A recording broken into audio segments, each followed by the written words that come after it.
The story takes place in a world that has been invaded by flesh-eating demons, the Keiki. Shinigami AI is a simple boy who serves in the army to fight the Keiki. After his first battle, he merges with the demon king Nosferatu and escapes death. By merging with the king of the Keiki, the protagonist gains unimaginable powers. In addition to these powers, he also becomes immortal, reviving every time he is killed. Nosferatu and the protagonist decide to form an alliance to defeat a common enemy. Besides Nosferatu's powers, AI also possesses a suit that enhances his strength and abilities. Due to his immortality and always being the last one standing in battles, he earns the nickname Reaper. In a battlefield ablaze with many bodies, we see a man. A gigantic monster stares down the man who approaches wielding his sword. He advances toward the gaping maw of the terrifying monster. The swordsman is injured but manages to complete his attack on his dreadful opponent. The boy in a battle stance at the location is asked how many henchmen are there. He replies that there are approximately 30, but they are practically dead. From his left hand, a scarlet energy begins to flow through his fingers. This energy takes the form of waves and surrounds him.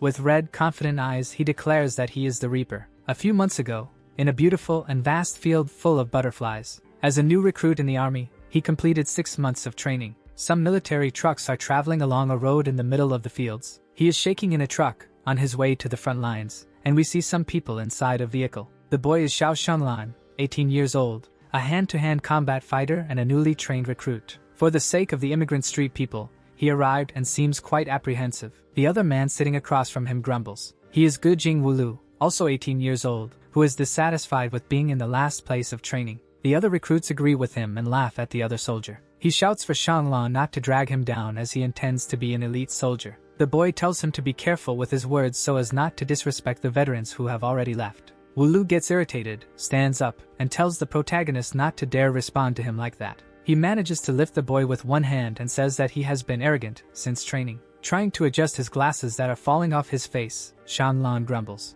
Making fun of him, the spiky-haired one says that the boy is truly weak. Widening his eyes, the protagonist holds his glasses firmly. One of the other boys present seems very scared by something he saw. From the back exit of the truck, a giant monster's eye can be seen watching them. Before any of them could do anything, the creature opens its mouth and lets out a roar. This causes the truck to explode into several pieces. Shanlan is still alive, falling out of the wreckage of the vehicle. Very injured, he gets up and wonders what happened. The remains of the truck where he was are on fire, and he walks along the road. Several soldiers in the same uniform as the protagonist and armed are shooting non-stop. While questioning if they are veterans, several devastating explosions occur on the battlefield. Some monsters in the distance are shooting fireballs, and Shanlan wonders who they are fighting. This is truly hell. A man in a beret begins to command attacks against the enemies. The protagonist falls to the ground, still incredulous at what he is witnessing. He is scared by the fact that the enemy is there, and this will be his first combat. Continuing to walk through the battlefield, he comes across someone fallen.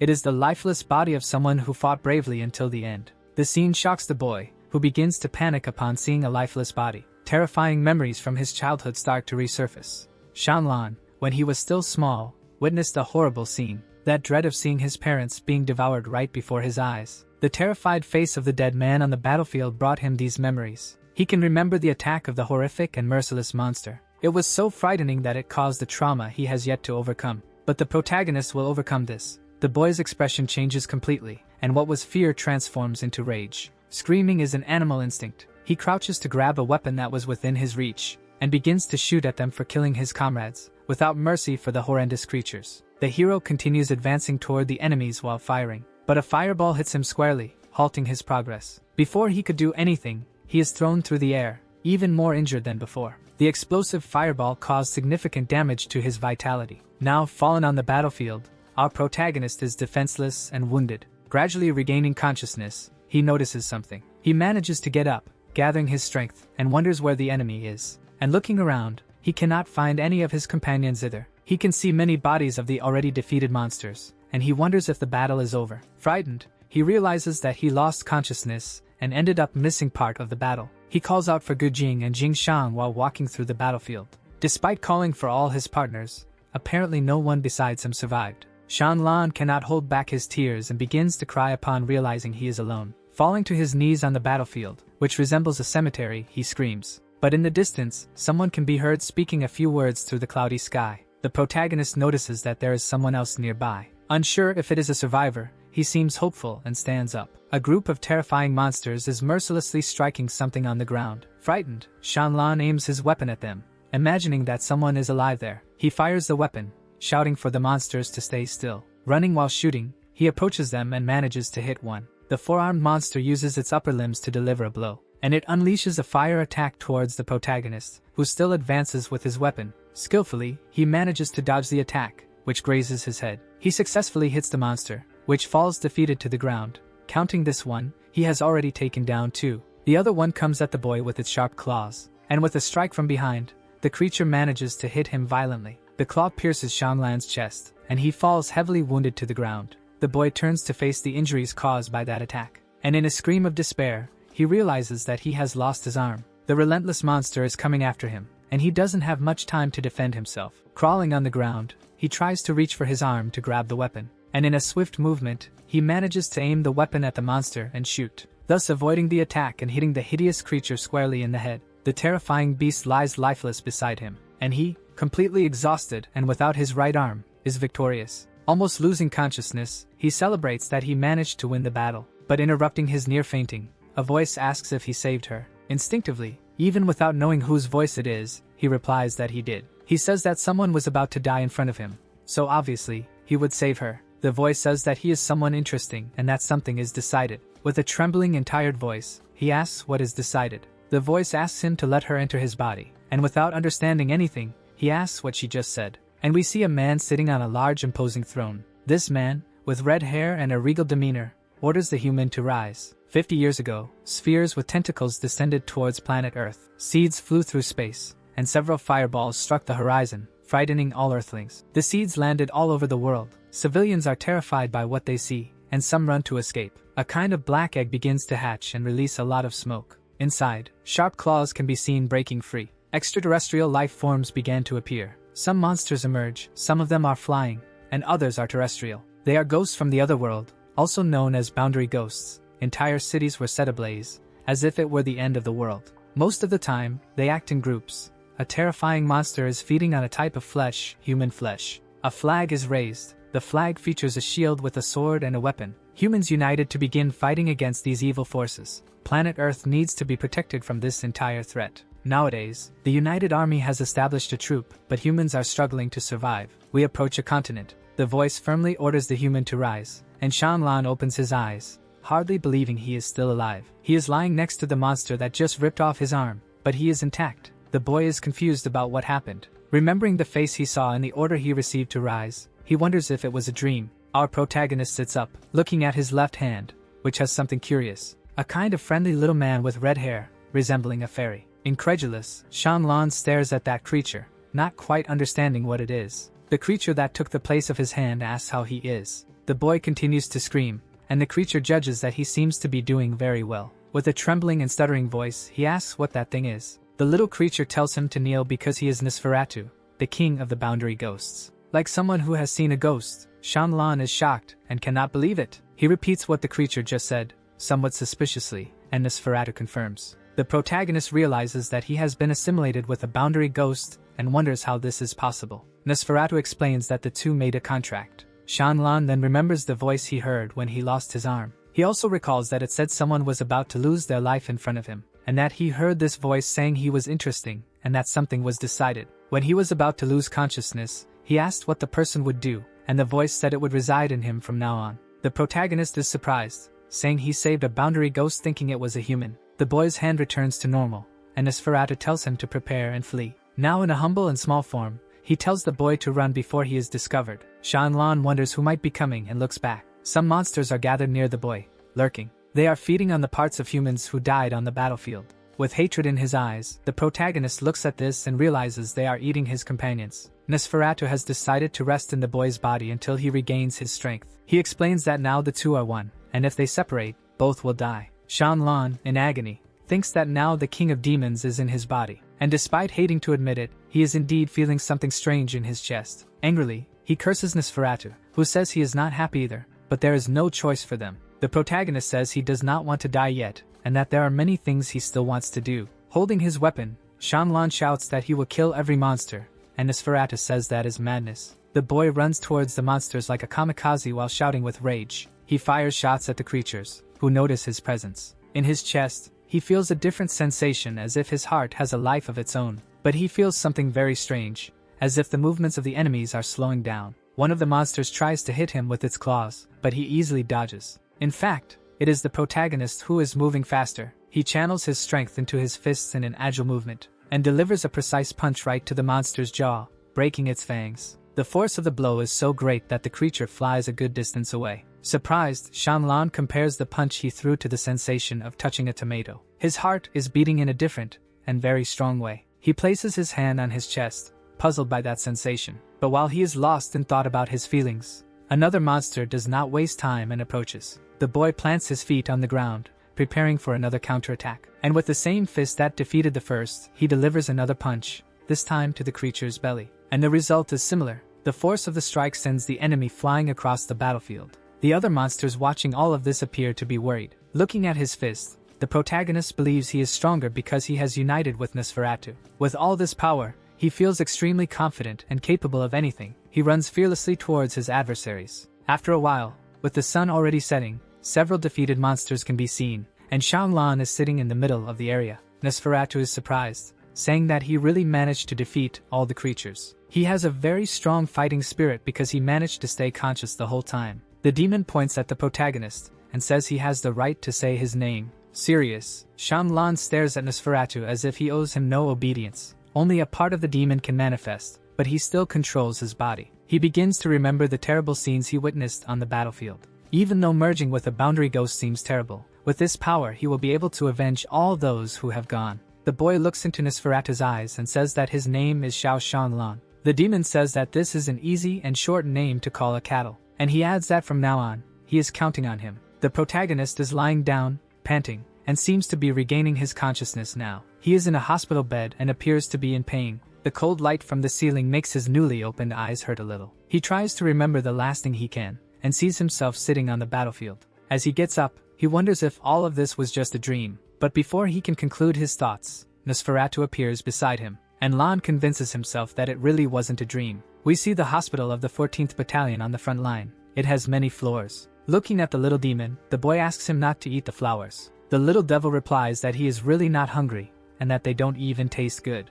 Screaming for him not to swallow the flowers, the protagonist gets startled. Nosferatu explains that they eat humans to survive, but he no longer feels the need. Lan responds that this is good because if he killed people to eat using his body, it would be disastrous. Envisioning this situation makes Nosferatu start laughing uncontrollably. While watching the demon laugh, the boy spots a water bottle nearby. He then realizes that he can see well even without his glasses. The protagonist leans over in bed to reach the bottle. He manages to grab it and holds it tightly. However, the bottle bursts as if it were made of an ultra-soft and sensitive material. Having gotten very wet, he takes off his hospital pajama shirt and begins to notice the changes that have occurred in his arms and body. Right after the fusion with Nosferatu, his body became stronger and his vision improved. The being with red hair watches the boy. Suddenly, a hand pulls the curtain that separates his bed from the others. It is Ba Mingri Xiang, a nurse who came to visit patient Lan. She heard a loud noise and decided to come check. Lan hides his hand under the sheet. The boy greets her, hoping she hasn't noticed his hand. Getting very close to him, the nurse asks if he feels well or if he has any dizziness. He says he is fine, and she asks again because he spilled the water. Lan insists that he is fine, and the girl seems a bit dissatisfied. But upon realizing that he is okay, Xiang hugs him tenderly, saying she is very happy. She explains that he was found unconscious on the battlefield and slept for an entire day. With tears in her eyes, the girl looks at her childhood friend. Lan asks if the rescue team that came to save him found any other survivors, but his friend confirms that he was the only survivor found. The protagonist begins to remember that his companions were all devoured. With great sadness, he says he imagined that was the case. A heavy atmosphere of melancholy fills the hospital room. Xiang says she needs to call a doctor, but it's better for Lan to change first. Worried, he starts to stutter, imagining that she would see Nosferatu in his hand. He lifts the sheet but sees that his hand is normal, and there is nothing there. The nurse says he shouldn't be embarrassed, because even though she is a trainee, she is military, and saw everything when he was brought there. She has taken care of him since they were very young, and he says it's thanks to his uncles. Xiang comments that the boy has gotten quite strong in a very short time. Putting his hand on the back of his neck embarrassed, he hopes she doesn't find out about his fusion. She adds that he gained a lot of muscle and has become an excellent soldier. But Lan says that doesn't mean anything because he couldn't save his companions. She comforts him by placing her hand under his, saying that even so, he proved to be very strong. They join their hands, and she confirms that this is something he should be proud of. Feeling more cheerful, the boy smiles and thanks his friend. Seong smiles back, saying that psychological counseling is also part of her job. She gets up and goes to fetch some clothes for him to wear. Lon feels relieved and thinks about this feeling of being proud. Nosferatu appears, asking if that female is his partner, and the boy denies, embarrassed. The demon explains that he will be hiding and resting in his body until he regains his strength. Lon asks what will happen after he manages to recover. Nosferatu replies that he will eat him because humans are his food. The boy seems somewhat incredulous at the information, given the sincerity. Licking his lips, the little devil adds that he will eat him very carefully,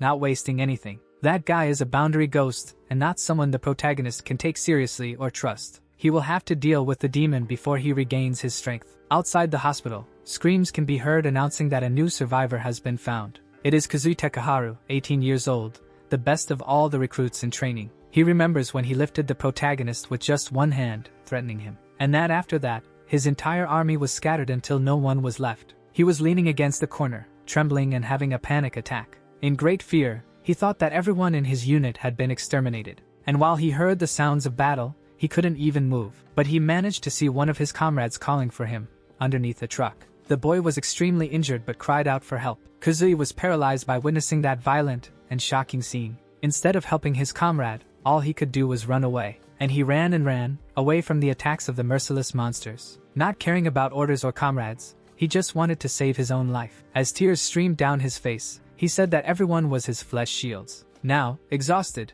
he was taken to the hospital as a survivor of the terrible battle. But a sinister energy lingered in the sky as if it were watching him. Back in the infirmary, we go to the protagonist's room. He asks Nosferatu if he can unite with other animals, but the little devil replies that he doesn't know, as he has never tried. And it was the first time a union with humans also worked. Worried, Lon asks if there was a chance it might not work, but he receives no answer, only a cynical silence. And Nosferatu starts laughing uncontrollably as if he had heard a joke. Lon hides his hand behind his body as two men enter the room. Kazui recognizes him and is absolutely shocked by what he sees. The protagonist seems very happy to see that the other boy also survived. He is left in the room too, in the bed next to the hero, and the guard leaves the area. Approaching his comrade, the boy says he thought there were no more survivors. But Kazui seems furious and asks why he is still alive. Clenching his teeth, he knows that no one can suspect that he ran away and asks if he saw anything. He repeats the question, talking about himself and the guys who were with him. However, the protagonist denies seeing anything.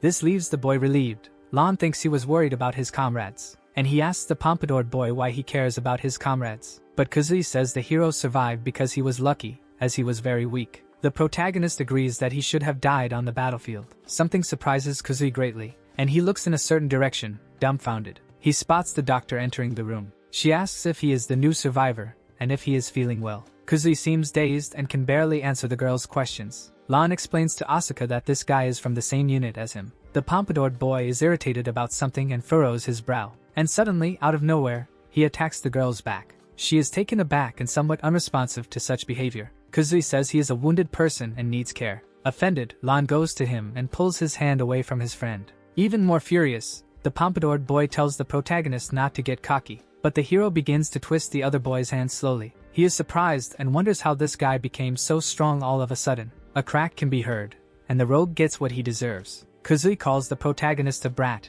and asks him to let go because he is hurting him. With a hostile expression, Lon tells him not to dare touch Asuka again. Asuka tries to calm the situation by stepping in and saying that everything is fine. But suddenly, Nosferatu manifests in the boy's hand and says that the enemy is coming. The girl finds the voice coming from nowhere strange and asks whose voice it was. Everything around them shakes like a high-magnitude earthquake. Everyone screams that an enemy attack is happening and that they are surrounded. The protagonist, Asuka, and Kazui leave the room and are met with chaos. The wall right in front of them explodes, sending debris and stones flying everywhere. From the hole that formed in the wall, a monster emerges. With its disgusting tongue sticking out, it stares at the three boys. Asuka is impressed by what she sees and is now paralyzed with fear. Lon positions himself in front, pushing the girl back and asking her to stay behind. Kazui calculates that there is only one enemy and they are three, but they are unarmed. And in an extremely cowardly move, he elbows Asuka towards the monster. Then he runs away, leaving the other two boys to deal with the enemy. The coward thinks that if he uses the girl as bait,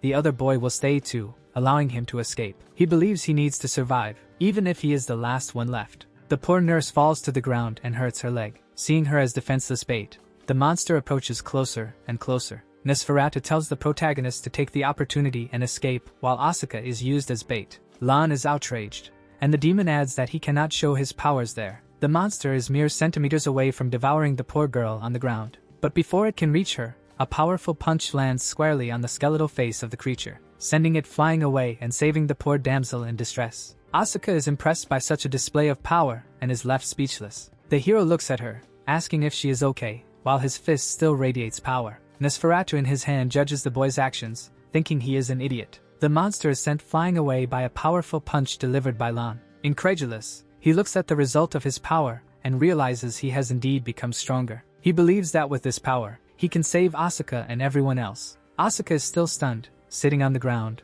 observing everything that happened. The hero turns to her and asks if she is okay. She responds with a trembling voice that she is. As she tries to get up, she thinks she twisted her ankle, and he will help her. He easily lifts her onto his back to carry her. His expression doesn't even change, as if he were holding something truly very light. The girl leans on him, realizing how strong he has become. The boy looks both ways down the hospital corridor, searching for something. He calls out for Kazui and wonders if he has somehow been knocked out. Nosferatu calls him an idiot, and says it's not the time to worry about those who aren't there. Again, the girl finds the voice coming from nowhere strange and asks what it is, but continuing to walk, the protagonist says it's nothing and that they should go. Lan decides to take Asuka to a safer place, and then look for weapons. Nosferatu seems bothered. He smells someone through the minions that appeared earlier. He believes that the usurper of the throne, the glutton demon Belisin, is after them. The boys reach the weapons depot of the place, but as they enter through the door, they are surprised by several weapons pointed at them. They are soldiers, nurses, and doctors hiding in that location. Asuka asks them to lower their weapons because they are on the same team. The relieved soldiers decide to lower their weapons and listen to the boys. Lan explains that the medical student is hurt and asks if they can take a look at her. The soldier says he received orders to protect the non-combatants there and asks where they are from. The protagonist salutes and introduces himself, asking him to lend him a weapon as well. Fortunately, there are still some leftover equipment, and the boy can prepare better. Nosferatu explains to AI that staying there would be a death sentence. The boy says he knows and that they need to make the enemy retreat. The little demon agrees and asks him to listen carefully to what he is going to say. He adds that he knows the location of the enemy leader, which surprises AI. If the heroes can defeat the leader, the henchmen will all retreat. Nosferatu says that the traitor who stole his throne is there, and that's why he told him. And in an explosion of rage, he says he needs to bury him with his own hands. AI feels that there seems to be a lot of resentment and negative feelings there. Since Nosferatu wants revenge and AI wants to protect the base, their goals are linked, and he prepares himself. With a mischievous look, the little demon asks if AI wants to protect that female. The boy becomes extremely flushed and says she is not just a female to him. A soldier notices that strange movement and says he will watch the entrance so he can rest. But AI positions himself confidently and determinedly between the soldiers, and says he will not rest but will face the enemy. The two soldiers are perplexed and say that this would be a suicide mission. But the determined protagonist asks everyone to protect the weapons and the non-combatants there. The boy's bravery leaves the soldiers even more impressed. They wonder where he came from and how he has so much courage. Before he could leave, Asuka shouts his name, asking him to wait a moment. But AI explains that staying there would be useless and that he wants to try to help in any way he can. Asuka asks if he is leaving her again, just like when he enlisted in the army. This sentence enters AI's heart in a profound way, and he begins to remember when he left his dear friend behind, deciding to enlist. She was crying and asking if he was really going to join the army instead of living a peaceful life with his family. He insists, saying he wants to help protect this place,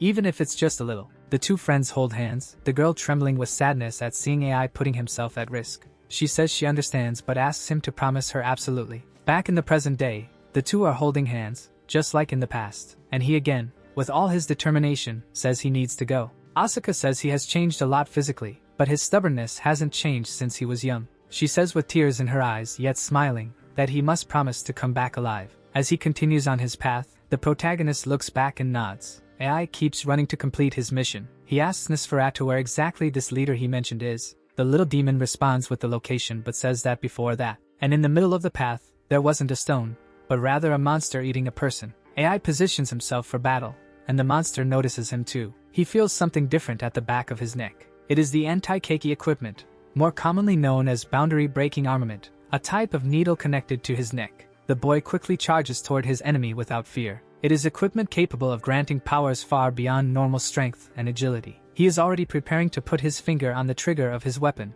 And the true essence of these special armaments is not in the clothing but in the weapons. And another needle also pierces AI's finger. The weapons were designed to deal with invulnerable and stronger keiki. The protagonist positions his weapon in his arms and aims. To activate the special armaments, fresh red fluid with ANF is required. We see the boy's bloodstream being activated. Currently, only portable weapons have been developed. We have pistols, knives, and even sniper rifles. Even with some limitations, they are still powerful weapons. AI's fluids begin to activate his special weapon the moment the needle pierces him. Since keiki are not affected by existing bombs and missiles, AI starts shooting, and at the same moment, several holes appear in the monster's body. The power they unleash is still completely tremendous. With no chance to counterattack, the monster falls to its knees, looking like a Swiss cheese full of holes. Proudly, AI stands firm in front of the enemy he just defeated. Nosferatu thinks that humans use their powers to create these weapons, but more importantly, the boy truly possesses the power of a soldier. Without wasting time,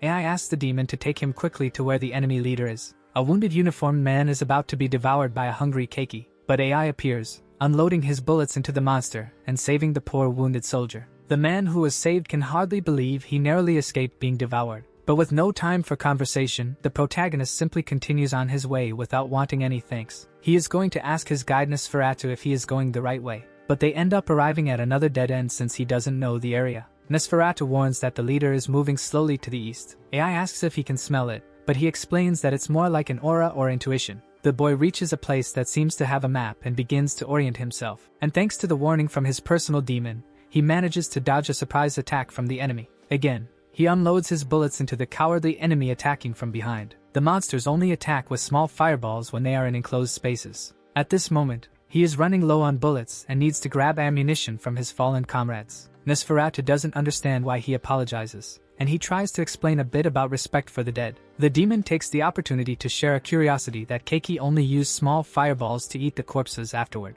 While loading his weapon, AI becomes a bit thoughtful with this information, and the little demon continues saying that eating still living humans is more delicious. The protagonist calls him a monster, getting angry at the way he speaks. But with no time to lose, he continues on his path through the corridors of the base. In one of the corridors, a battle is happening between some monsters and the soldiers. The poor fighters are out of bullets and are hiding behind a barrier. Hungry keiki approach with eyes burning with rage and growling, but someone appears with impressive speed. AI maneuvers to pass by the soldiers and reach his enemies. He aims carefully to ensure he doesn't miss the target at all. In addition to greatly enhancing his physical abilities, he keeps shooting and preparing the trigger again. Agile, the keiki try, but they are no match for the hero's prepared body. AI's movements are exactly as described in the manual, and the keiki are once again riddled with holes thanks to the incredible protagonist. Unable to believe what their eyes see, the soldiers are left speechless. He manages to demonstrate great strength from serious training. In addition to using his firearm, the boy also employs his knife to defeat the creatures. He begins to review the techniques he read in his manual, such as wall running and knife usage, and the soldiers cannot believe it.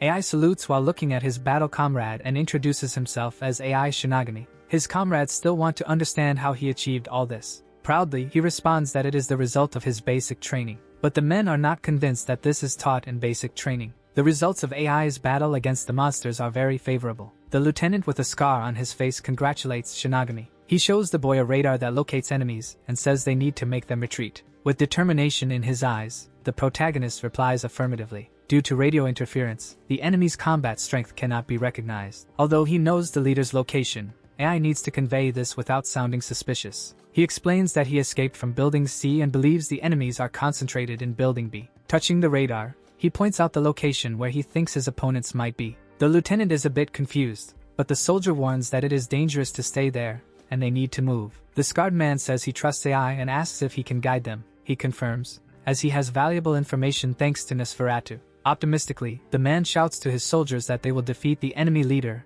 and drive them out of the base. Even the already injured men respond affirmatively. Continuing his orders, the lieutenant says that anyone who does not follow the navigator AI will have to deal with him. With fire in their eyes, the soldiers shout in confirmation of the orders, showing their morale. Shinigami is excited by such perseverance and feels proud of the soldiers. Orders are given to begin the march to the leader's location. The monster is hit by several bullets that pierce its body. Leading the other soldiers, our protagonist moves forward, hitting his targets. Two more monsters appear ahead, trying to impede their progress. They launch their explosive fireballs toward the armed soldiers. The hero advances, and the frightened soldiers plead for him not to run ahead. But the protagonist is not an ordinary soldier and can see more clearly what needs to be done. He easily dodges the explosive fireballs by crouching on the ground. The boy manages to slice them in half with his knife without injuring himself. Moreover, he dives into the explosion but suffers no damage at all. Thus, he continues his assault with all his extraordinary speed. The lieutenant is astonished as the boy used the explosion of the fireballs to accelerate himself.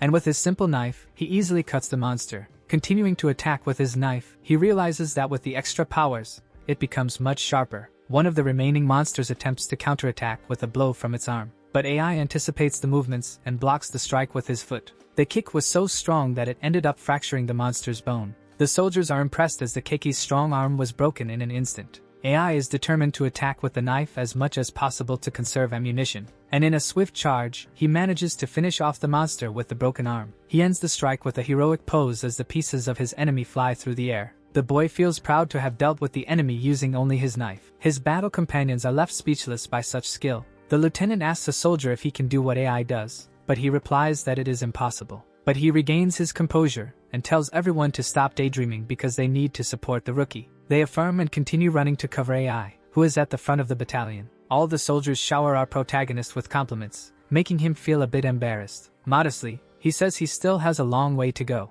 Nosferatu does not seem very excited and annoyed, thinks the protagonist is an idiot. But as the battalion continues on its path, an intense explosion breaks the wall behind them. A gigantic monster manages to catch the lieutenant with its enormous claws. AI looks back and is surprised, calling for his superior. The monster that grabbed the lieutenant is gigantic and very muscular. It brings its massive jaws close to the head of the injured soldier, and without mercy, it bites the man's head right in front of his comrades. The soldiers, feeling desperate, unload their ammunition into the bastard monster. But impressively, they fail to pierce the creature's tough skin. AI is suspicious that this monster might be the leader of them all. Keiki raises his arm, and one can see the tiny holes from the bullets that cause little damage. He approaches a poor soldier who ends up being caught off guard, and with tremendous strength, he slams the poor guy against the wall with a swipe. The creature's eyes shine in a scarlet color as it approaches the rest of the battalion. Shinigami grits his teeth in despair, unsure how to proceed from there. He shouts for the soldiers to shoot while the monster throws soldiers against the walls.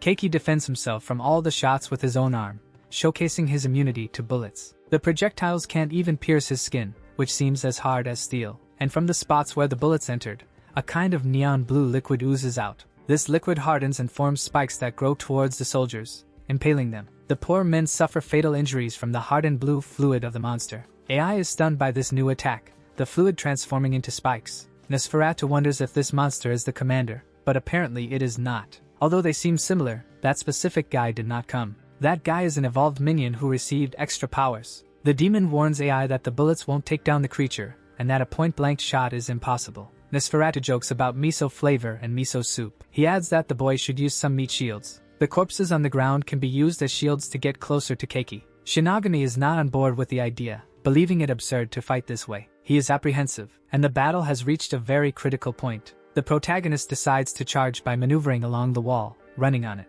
The soldiers plead with him not to go, as it would be a futile effort. But the determined hero continues his charge with great agility. The monster notices his approach and begins to prepare a powerful punch. But Shinigami also prepares a counterattack to defend himself. And with both arms, he holds the punch of the gigantic creature, causing the ground to sink. The blow is so heavy that it makes the boy's arms tremble, but he manages to hold on. His battle companions are impressed by such a display of strength. The blue fluid from the creature begins to flow from the bullet holes, about to harden. But AI seems to be waiting for this, and as soon as the spikes harden and emerge, he performs a jump at the perfect moment to dodge the spikes and land on the ceiling. The men watching are shocked by his agility. When the monster transforms its fluid into spikes, it becomes rigid, giving the perfect opportunity for the hero to reposition himself and launch an attack. He drives his dagger into the beast's skull with all his strength in a final blow. But what was thought to be a success was not so good, as the spikes pierced the boy. Suffering from the pain of the punctures, he still holds the dagger firmly in his hand. And the persistent Keiki has not yet given up, his head shaking with the dagger. Shinigami brings his two hands together on the weapon to continue the piercing with more firmness. And with hatred in his eyes, he forces deeper to finally finish off his opponent. The dagger cuts through the creature's skull, spreading blue fluid everywhere. But the brave protagonist falls off the monster, his body already limp. He hits the ground hard, apparently unconscious. Both combatants are unconscious and on the ground after an epic battle. Nosferatu asks why he dealt with all of this alone. And the boy replies that if he had tried, perhaps the others could survive. Despite calling him an idiot, the demon congratulates AI for defeating his enemy. The boy laughs, all injured, yet proud of what he has accomplished. Even though they defeated Keiki, he feels that this is the limit of what he can do. Debris begins to fall, and there is a lot of noise. However, the next day, the beautiful medical student says the protagonist's name with great tenderness. He is lying on her lap, and she is very grateful that he is alive. The protagonist seems very impressed to be alive. He places his hand on his face. Nosferatu, with a mischievous smile, responds that no. And you can see his true form, saying that he reached phase 2 and then became stronger. Now lying in a hospital bed, Shinigami is being cared for by Asuka. She measures his temperature with a thermometer, and it is quite high. She asks him to rest. Despite trembling, the boy sits up in bed, saying it's just a small injury. Upset, he remembers that the lieutenant was killed right before his eyes. The image of the monster biting the man's head comes back to his mind. He tries to insist that he must honor the death of his comrades, but the doctor asks him to sleep. Worried, she adjusts the medication so he can rest better. As soon as he calms down, the girl leaves the recovery base. AI is quite disappointed. He places his hand under his face lamenting what happened. As soon as the commander of the Keiki was defeated, the morale of the monsters collapsed, and in retreat, they all left the base. Despite this, the building was quite damaged from all the battles that occurred there. Thanks to AI's efforts, the enemies were repelled, but the damage to the base is inevitable. Meanwhile, the medical posts are ready, and inside one of them, our protagonist rests, wondering why he is alive again. Nosferatu explains that he inherited his powers, a Keiki king, the power of the immortal ghost. This literally means that the boy will not die. Shinigami seems quite confused by what he just heard. The demon continues explaining that besides reviving, the level of Keiki's power has increased. Within his bloodstream, it is possible to see some strange elements increasing. And indeed, his physical abilities have improved. For example, he no longer even needs glasses. He is impressed. In other words, the more the boy dies, the stronger he will become. Laughing, Nosferatu jokes that even being a cattle, AI has a lot of strength and owes it to him. He realizes that he hasn't become stronger as he thought, but rather transformed into a Keiki. Reaching this conclusion, he feels quite upset. But something makes him think, and he looks at his own hand. He thinks with confidence and determination that this doesn't matter. Not letting himself be shaken, no matter how many times he dies, he will come back and protect everyone from the Keiki. Nosferatu, proud, says that this is what he expected from someone who killed that guy's minions. And the memory of Shinigami delivering the final blow to the leader of the monsters comes to mind. AI compares the strength of the leader of the monsters with Nosferatu, and he explains that he is of nobility, which is why he is much stronger. Shooting stars fall from a clear, starry sky towards the earth. The demon explains that from the many seeds that fell to the ground, there are some kings. And he is the one who rules among the kings of the seeds, the king of kings, the third generation. AI asks if he has the ability to speak precisely because he is a king. He confirms and says that his ancestors ate the creatures and understood the planet's ecosystem. And then they began to evolve to try to replace humans and dominate this planet. Shinigami asks about who betrayed him, and he says it was a common soldier who achieved an extraordinary evolution. We see a sinister shadow rising from the ground illustrating this individual who was responsible for the betrayal. Each real being possesses a skill, such as Nosferatu's immortality, but even being common, that guy had abilities. Worried, AI wants to know more about these abilities, but the demon gives him a cynical look and pauses. Gluttony.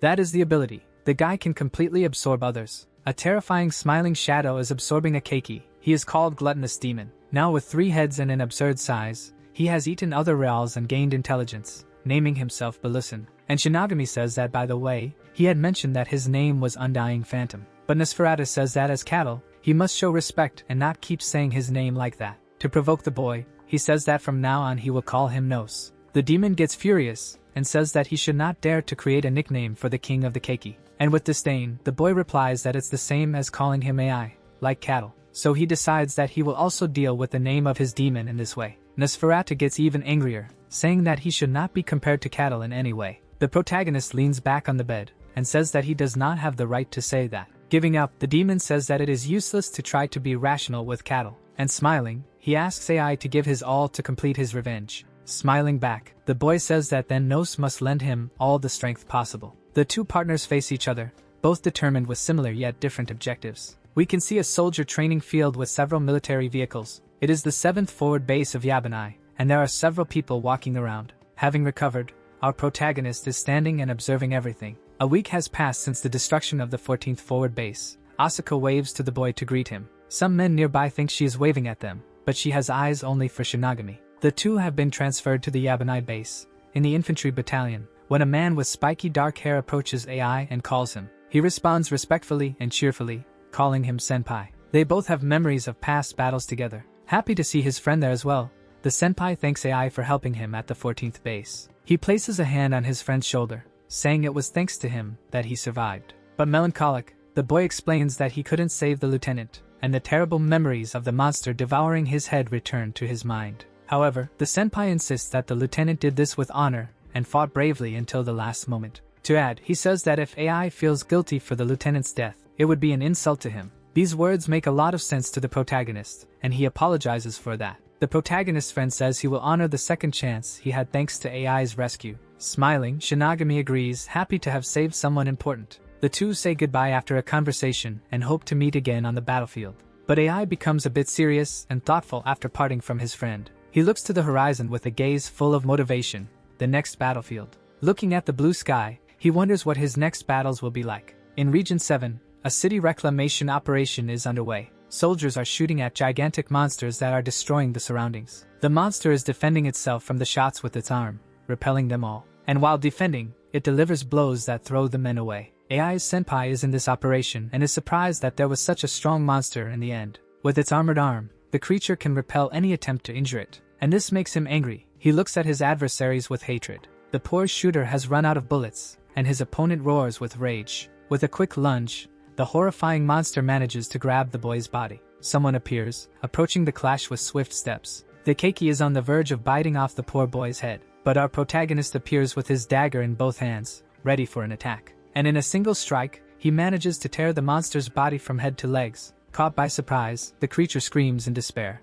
It turns to see who attacked it and faces our hero. However, AI does not let it move and attacks with a direct blow to its left eye. The dagger is plunged into the creature's eyeball, causing it to lose balance and fall. The monster collapses unconscious, and our hero pulls the dagger out of it. Victorious, he calls for his senpai to check if he is okay. Shinigami approaches the injured man and realizes that the wound is not deep and reinforcements will be there soon. The senpai laughs, realizing that the boy saved his life again. But suddenly, Nosferatu screams that he sensed an aura that is about to self-destruct. AI looks back at the corpse of the monster he just defeated, and something strange is indeed happening. Different noises start coming from it. A huge explosion engulfs the area, with flames and smoke rising as the boys take cover. The explosion can be seen from afar in the city, a deafening and terrible noise. As night falls, we can see some walls of the city destroyed. The scene is post-apocalyptic, with cars and buildings wrecked everywhere. A gigantic crater can be seen in the middle of what remains of the city streets. A piece of the lower part of a body lies fallen, with several parts separated. But the sun does not wait to rise, and a new day emerges on the horizon. A soldier in armor asks if the person is okay. Shinigami is lying on the ground. His clothes are very torn, but he is intact. He sits up, placing a hand on his head, asking where his senpai and the others are. The soldier sadly says that he is the only survivor found. Astonished, the boy cannot believe what he has heard. Unable to contain his emotions, he puts his hands on his face and starts to cry. Clenching his fists, he cannot believe that he is once again the only survivor. But sitting and thoughtful, he promises that next time he will act differently. Back at the base, a helicopter approaches with a box attached. The protagonist gets out of the military truck, his clothing still completely torn. Disappointed, he says he needs to report an incident. Everyone around is surprised that he survived and comments among themselves. They start saying he looks like a reaper since everyone around him is eliminated except for him. But he ends up overhearing this conversation about his new nickname. The gossiping soldiers pretend they are not talking about him, but what he heard enters his heart, and he feels hurt. Despite being offensive, he believes this nickname suits him, but he decides to kill all the keiki. So he decides to adopt the nickname, and says that now he will be the Reaper. Many explosive fireballs fly across the battlefield. They are dead. All of them are dead, Shinigami is thinking, standing in the middle of the place without one of his arms and badly injured. In front of his eyes, a monster devours the head of a soldier. He shoots into the air where some flying monsters dismember another ally. Murdered, they were murdered. With a look of hatred, the boy sinks his dagger into the chest of a keiki, eliminating it. Surviving, reviving, but he is the only one who survived, and he couldn't protect everyone. Now he is using a sword to rip the head off a monster. Shinigami AI was transferred to the 7th base 10 days ago, breaking his dagger with the force of the blow on the body of another keiki. The protagonist is furious. Shinigami AI's unit suffered total annihilation. He is the only one left standing, surrounded by corpses of humans and monsters everywhere. There are already more than 5 units and over 30 fallen members. And back at the Yabanai base,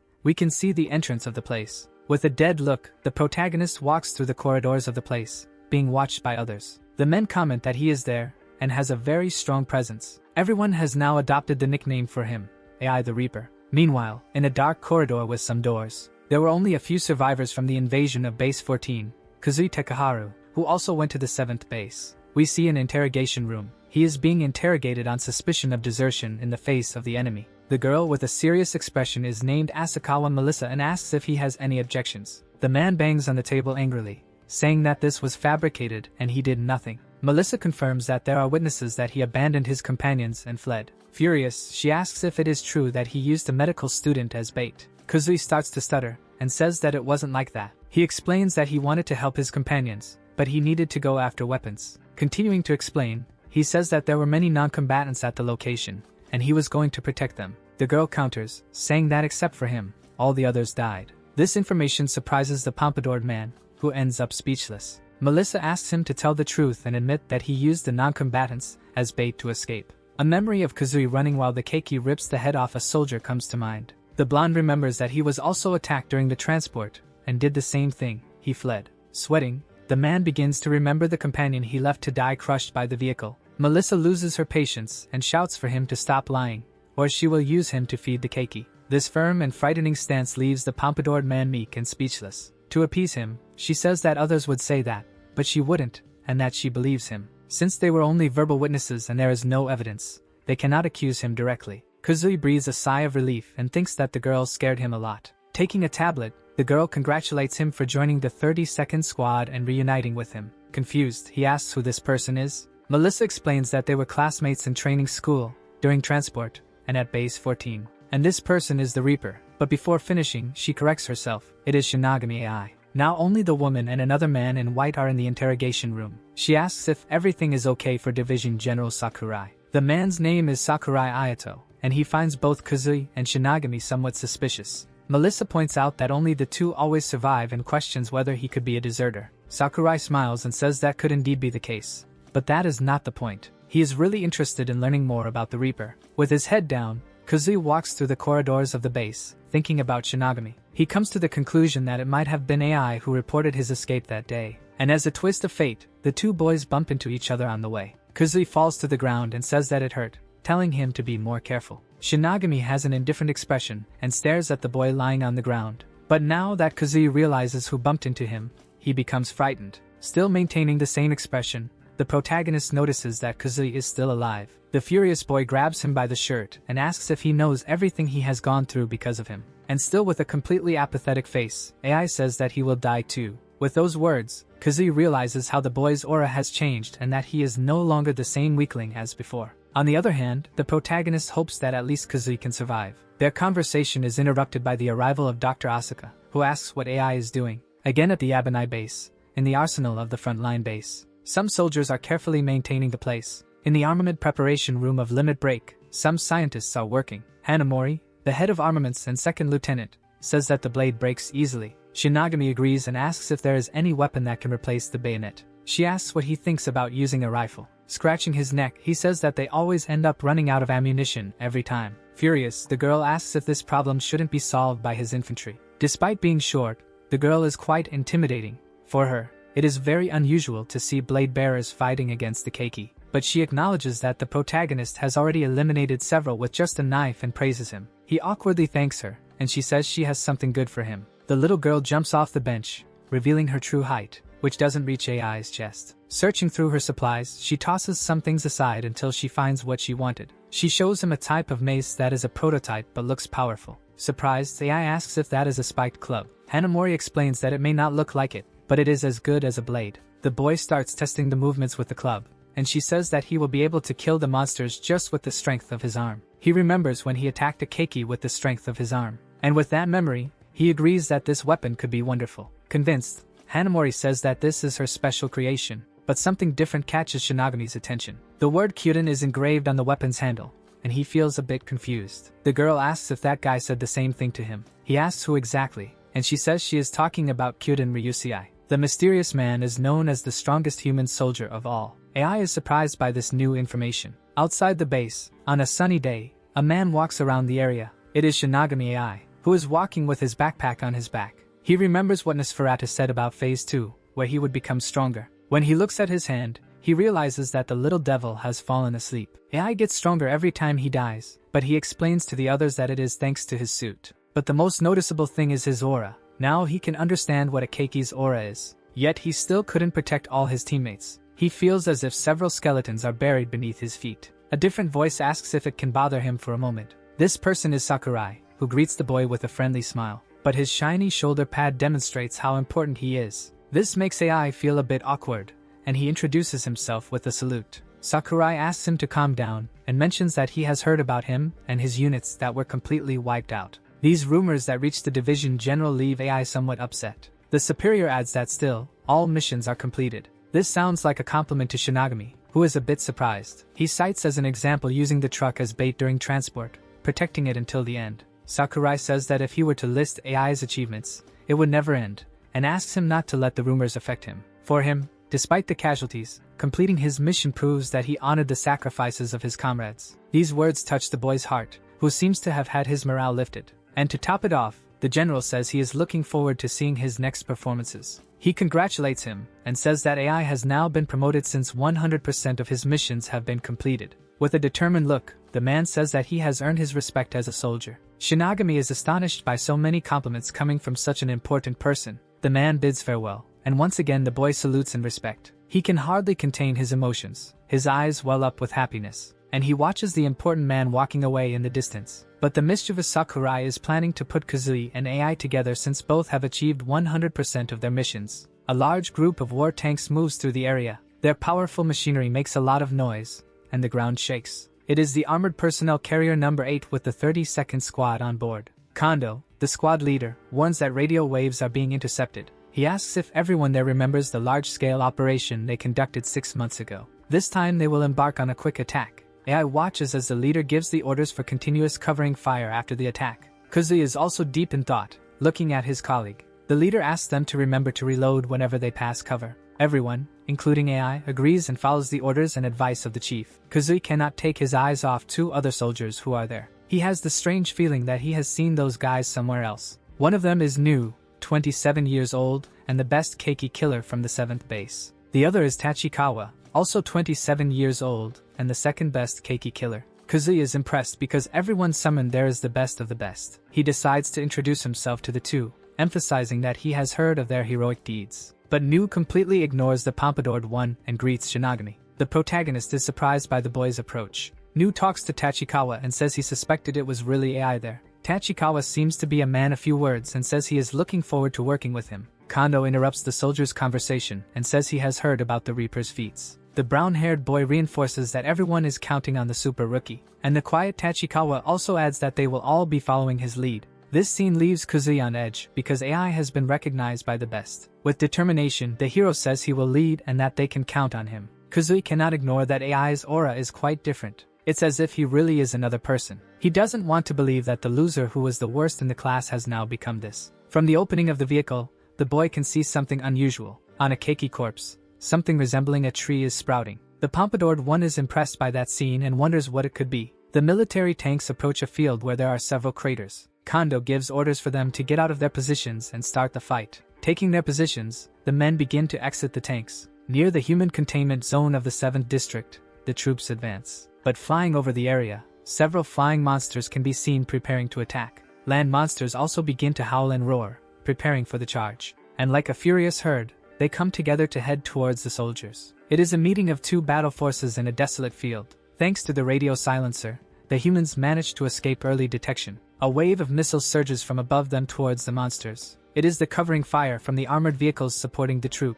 But the only thing truly effective against Keiki are the limit-breaking weapons. The missiles are faster than AI and pass him in the race to the enemies. In the past, huge rockets complemented the missiles and stole the show. For the Keiki, they were just a slight discouragement and rained down from the sky. But something on the soldiers' backs begins to make a different noise. And suddenly, transparent shields appear around each of their bodies. The missiles and rockets explode in the sky, making noises that resemble fireworks. For their part, the Keiki prepare their fireballs to attack their combatants. Based on past experiences, the explosive fireballs from the Keiki explode on contact with any object. one of them launches an explosive fireball forward, and this causes the fireball to explode directly near him. All the monsters that launch their fireballs end up receiving explosions near them. The purpose of the rain of bullets is to disperse small stones in the air and block the Keiki's fireballs, and the soldiers are not affected by them. One of the men shouts to load the next attacks, and in unison, the soldiers shout as they prepare. Despite the coordinated missile strike, the Keiki continue their assault. AI realizes that,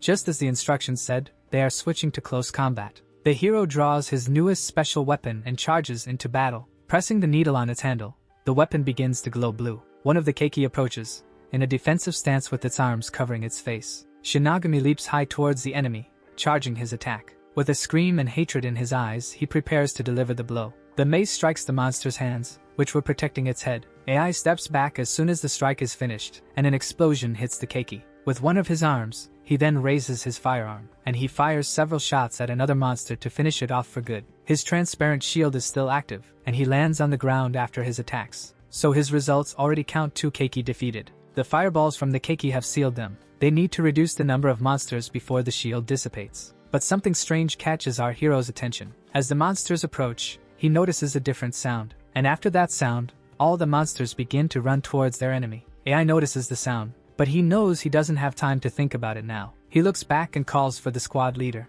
Kondo is busy leading the troops to organize them into firing formations. The soldiers obey and begin to shoot insistently at the enemies. Some of them are hit by the gunfire and are taken down at that moment. But another one manages to advance enough and bites one of the soldiers on the shoulder. Unfortunately, many Keiki have already reached the soldiers' line and begin to attack them. Realizing this, the hero can't help but let out a scream, and he charges unstoppable towards the monsters, striking them with his mace. His powerful blows manage to crush some creatures on the battlefield. He alternates between mace strikes with his right arm and shots with his left arm, and as soon as the ammunition runs out, he skillfully manages to change the weapon's cartridge, leaving the rest of his squad behind and pieces of the creatures on the ground. Kondo gives the orders for his squad to follow Shinigami and continue the attacks, and they form a line right behind the hero, who keeps smashing his enemies. AI is determined to save everyone in the containment zone, no matter what. The 7th district has been taken over by Keiki, becoming a realm of darkness where countless humans remain imprisoned. They fear becoming the next meal while being forced to live like cattle. The objective of this operation is to eliminate the enemy's containment zone and rescue the people. The battles along the way have finally paved a path towards the goal. The hero continues following his battle techniques, alternating between strikes and shots. Everyone knows that most of the good battle results are thanks to the Reaper. Noticing something different in the sky, Shinigami pauses his attacks. Now they have only 5 minutes before the shield disappears. AI advances, trying to defeat as many enemies as he can. Every step counts. He approaches a gigantic herd of enemies that are in the majority. Nosferatu explains that he can revive but needs to wait some time and avoid contact with seawater. AI finds this last point curious but asks what the third condition is. The last thing is that he needs to protect his heart from being consumed by another Keiki. The boy asks what happens if his heart is eaten. Nosferatu tells him that resurrection will become impossible, and furthermore, his ability will be completely taken over by another, so he must be careful where he dies. Thinking about this information, the boy continues his attack. But he knows that if he dies there, the creatures will devour him, and he won't come back to life. He grips his mace tightly, considering all the consequences and risks. Shinigami believes that this is not a reason to refrain from attacking and continues smashing the enemies. Practically surrounded, the boy observes his hungry and furious attackers. But after killing one Keiki, the others seem a bit apprehensive. The protagonist has a frightening expression, and his aura is ominous. A bright yellow line cuts through, only 3 minutes left. He reloads his weapon, still thoughtful as the cartridge falls. But as soon as the cartridge hits the ground, he takes his step. Screaming with rage, he declares that if the creatures don't come to him, he will go to them. The Keiki revolt and scream back at the protagonist in fury. In a deadly rush, the combatants are about to meet. AI leaps to attempt a semi-aerial attack on a Keiki, and again he hears the noise that had caught his attention. But that doesn't stop him from annihilating the 2 enemies in front of him. Other Keiki begin to charge their explosive fireballs. Shinigami notices this. Seeing that the troop is getting too close, he asks them to stop. More Keiki start charging their explosive powers with their hands. Preparing for the next attack with his club, he witnesses some explosions that are negated by the shield.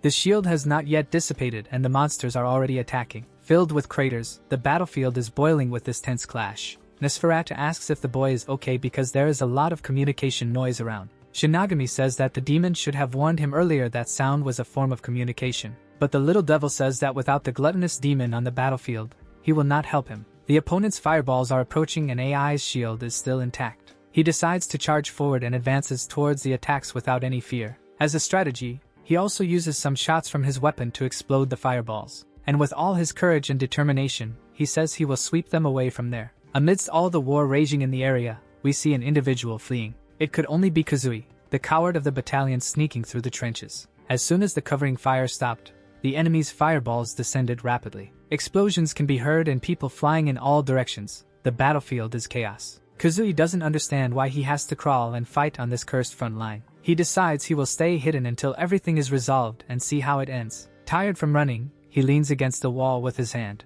But he is surprised by a voice asking if he is also taking a break. Looking to the side, he can see two figures of individuals there. One of the soldiers asks what the advantage is of being assault infantry if they still have to run to battle. The man disagrees with the type of strategy his troop has set up and decides to stay there waiting. Kazui thinks the two are idiots, that vehicles would only serve as another target, and that without cover they wouldn't have made it this far. From the trench, the orders of the leader can be heard, and the two still mockingly doubt them. The man says that Kazui is as smart as they are because that place is a great hiding spot. Laughing, the cocky one says he has no idea where those guys came from. But he gets furious and tells them not to compare him with people like them. This irritates the soldier, who stares at the boy and asks what he said. Kazui explains that he is hiding there just to observe, but that his skills are enough to survive. The two men look at each other somewhat confused, and they start to laugh mockingly, asking him to demonstrate his skills on the battlefield. With nerves on edge, the cocky one says he already mentioned he is observing now. Now serious and with a firm expression,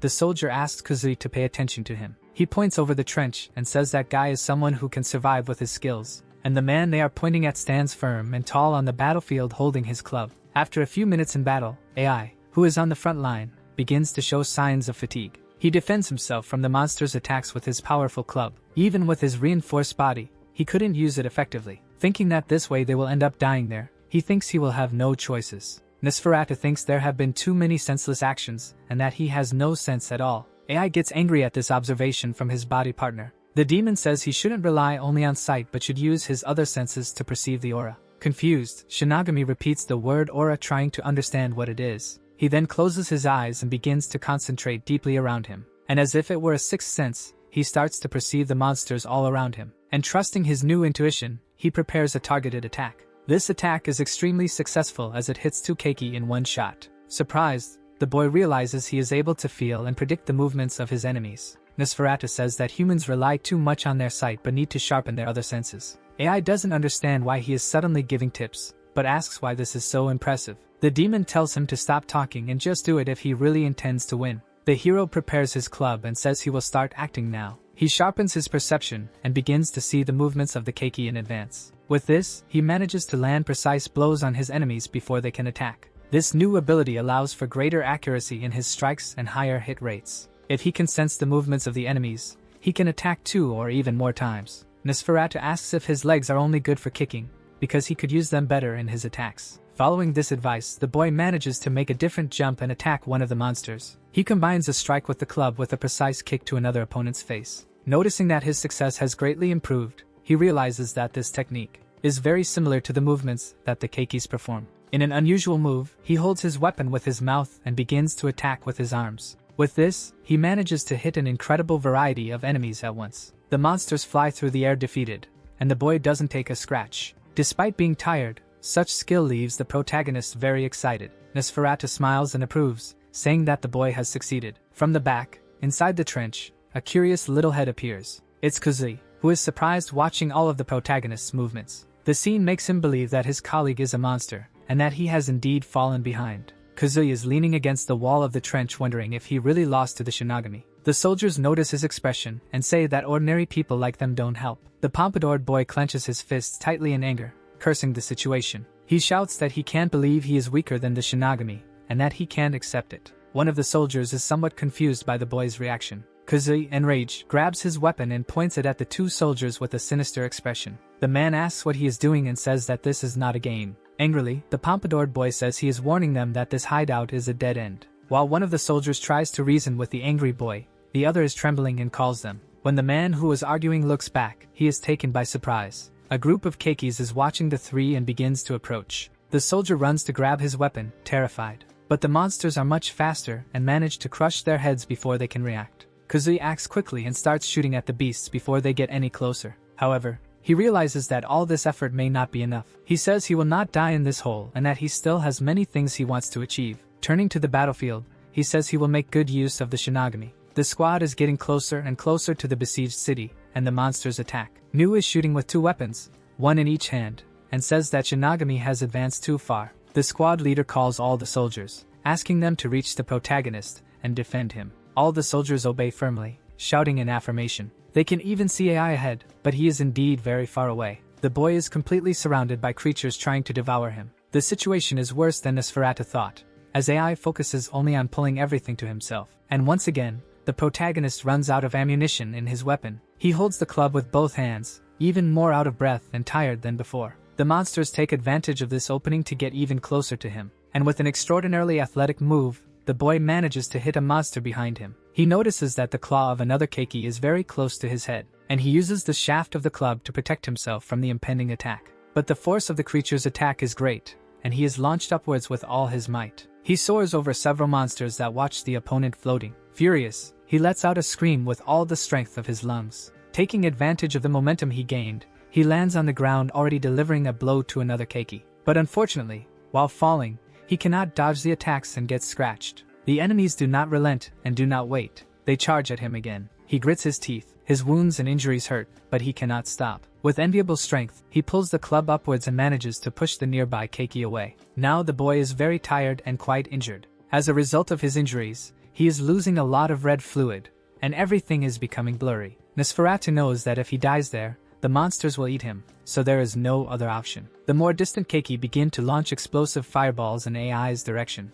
With great effort, he manages to dodge the blows while holding his wounded belly. But being slower now, he doesn't notice another enemy approaching from behind. Gathering all his strength and determination, he manages to kick the attacker. As a penalty, 2 other keiki manage to hit him with blows to his arm and shoulder. Finally, the poor boy falls to the ground, practically defenseless. A wave of several keikis approaches him with all the bad intentions in the world. But a sinister voice saying, "You fools," hangs in the air, and from Shinigami's back, an explosion manages to decimate all the monsters that were there. One of them even has its head separated from its body. AI cannot believe what he is seeing and understands nothing. The enemies around him simply turn to dust as if they were nothing. He is injured but begins to try to get up again. After trying hard, he stops. Nosferatu says he is very lucky, and he appears behind him with a sarcastic smile, saying he will help him on the condition that no one sees them. Shinigami is amazed and asks if this is the king's ability. He says that controlling keiki power is something he can do, and they need to see the difference between him and AI. The protagonist, smiling, says he always has this kind of superior attitude. Nosferatu explains that he didn't act before because helping the cattle was never something that crossed his mind. Now AI is ready to return to battle and has his new fighting partner by his side. And in an authoritative voice, Nosferatu orders AI to release red fluid for his powerful king, but AI retorts that he should be the one lending his powers. Without reaching a consensus, but with little time, the two charge into battle. Heads, legs, and arms fly as the two soar across the battlefield. Up high, another flying monster observes the situation. In Western Europe, in the human containment zone, about 9,000 meters above the sky, a kind of disc holding an airplane appears. The disc-type keiki gathers information from its own clan in satellite orbit. The order is transmitted to the exotic bird-type border spirit. He receives the orders through his horns. He is a terrifying monster with 10 arms, huge wings, and apparently very strong. And thus, the bombardment begins. The bird monster fires several explosive fireballs. Our hero notices the shots coming from the sky and stays alert. AI on the ground can only have predicted it by chance. He shouts loudly for everyone to duck as a bombardment approaches. And as he had warned, the explosive fireballs hit the ground, causing immense damage. AI ends up getting injured during this sudden attack. He is lying on the ground again with a serious wound on his body. Still, the boy struggles to sit up. Starting to try to get up, he manages to see the destroyed battlefield. And looking up at the sky, something catches his attention. From afar, a very strange and unusual object can be seen in the sky. It is the sinister monster with 10 arms that just unleashed all those explosive balls. Nosferatu warns that it is the bombing-type monster, and it is fierce. AI asks how they can defeat it. The demon explains that it cannot keep bombarding all the time, and at that moment, the monsters that were on the battlefield begin to rise from the ground. Apparently, the monsters have mastered the tactics of hiding in trenches. Many of them start to appear around the protagonist. Nosferatu asks if he is still worried about the soldiers behind, or if he plans to use them as bait. AI asks him to stop talking and start helping him now. a bit of fluid comes out of the protagonist's body into Nosferatu's power, who calls him arrogant. But Kazui, who is nearby, ends up seeing what is happening there. Nosferatu notices that he is looking and thinks this could be problematic. He thinks that if he grabs his knife now, Kazui will notice. The pompadoured one calls for Shinigami, and the boy looks back. He seems quite happy to see that Kazui is okay. But on the other hand, Kazui is not happy and fires in the direction of the hero. However, the shot was not meant to hit him, but rather the keiki behind him. Kazui feels all smug and says he saved the boy. But AI sees no problem in acknowledging that and thanks him for the rescue. Nosferatu is suspicious, wondering if AI has any idea what the boy is planning. Since previously he was able to push Asuka to use her as bait. He does not fear him, but it is quite annoying to be used by this kind of guy. The two continue together across the battlefield. But as usual, AI takes the lead, saying they should go together. With the worst intentions, Kazui knows that partnering with Shinigami will bring him credit. He continues shooting, thinking he will let AI handle everything until reinforcements arrive. Looking back, Kazui can see some people getting closer. Remembering that he is from the elite, and that his father is also a great soldier, he thinks he won't lose to anyone. Kazui plunges his knife into a keiki and says he is the guy who will succeed. But before he can finish the sentence, the protagonist destroys 3 enemies behind him who were about to attack. He is shaken by the quality and speed of his rival's strikes. And while holding the club with one hand, Shinigami continues shooting at the enemies with the other. Kazui cannot comprehend how someone can use a club and a rifle in such a way. And AI doesn't stop for a second, continuing to attack all the monsters that come into the area. The cocky one even wonders if AI has eyes in the back of his head, and if he is really that much worse than him. Nosferatu finds an opening and decides to act at that moment. He uses his arm made of red fluid to push the thoughtful boy. Kazui cannot understand who is pushing him since Shinigami is right in front of him. A monster is very close to the 2 boys and ready to attack at any moment. It comes charging, growling at the cocky one. But Shinigami, as expected, does not let anything bad happen to his combat partner. Kazui's pride shatters into pieces when he is saved so simply by the boy he underestimates so much. And the poor protagonist still innocently asks if this is his way of attracting enemies. During several moments on the battlefield, Nosferatu uses his hands to push, poke, and throw Kazui off balance. Unable to take it anymore, the boy decides to run away with tears in his eyes and wounded pride. The little devil is having a blast with the whole situation and can't hold back his laughter. To him, Kazui is an excellent bait that was a great addition to the group. Kondo, Nu, and Tachikawa are still fighting hard for the squad. A sinister monster can be seen in long-range sight, and Tachibana is able to eliminate enemies with his high-precision rifle shots. The heads of the monsters hit by such shots turn into tiny pieces, and the other creatures around notice this kind of movement. But their fates soon become the same, and their heads are also reduced to crumbs. The remaining ones start to get a little scared and try to protect themselves. With a firm stance and impeccable aim,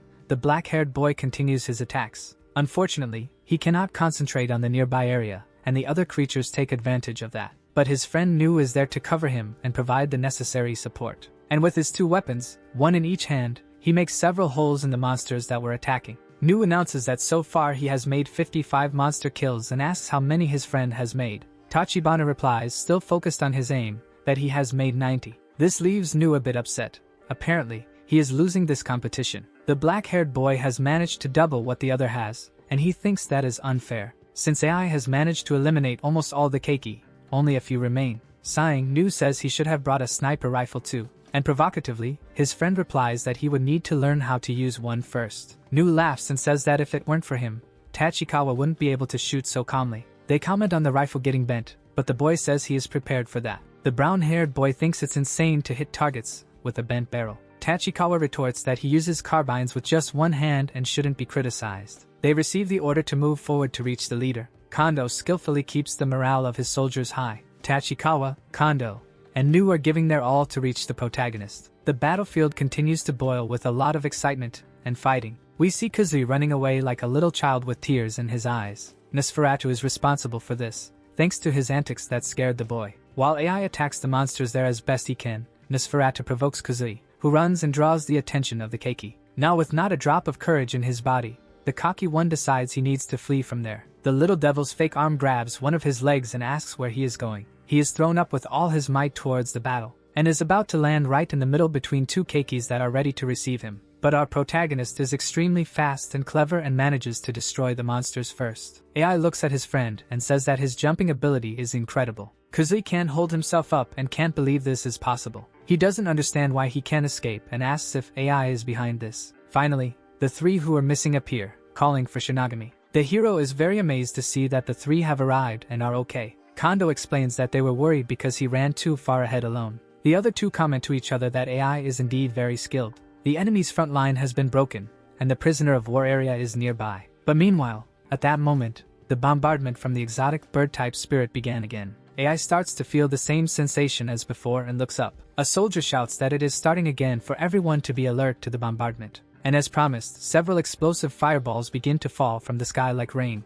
Shinagami grabs Tachikawa's sniper rifle and asks him to lend it to him. He aims at the sky, but Nu says it's too far to hit. But Kondo gestures for him to let him try. AI breathes very calmly while aiming, thinking of shooting the largest fireball. But then he remembers not to rely solely on sight, but to feel the presence. And his gaze calms, he controls his breathing, and begins to try to use his technique. Nosferatu is surprised to see what the boy is capable of doing, and grounding himself, controlling his breathing, and trusting his instincts, the hero shoots. The bullet flies with the speed of the wind towards the target AI chose. It hits the explosive fireball squarely that was among the others, and a huge explosion engulfs the area, causing an immense roar. Like a domino effect, all the other fireballs begin to explode with the impact. The soldiers down below manage to watch everything without suffering any harm. They can't hide their astonishment at such a demonstration of technique. AI is very happy realizing that his plan worked, and now they won't be bombarded. He then returns the weapon to its rightful owner, thanking and praising it. Kondo and Nu praise him a lot while Tachikawa can't believe he was capable of that.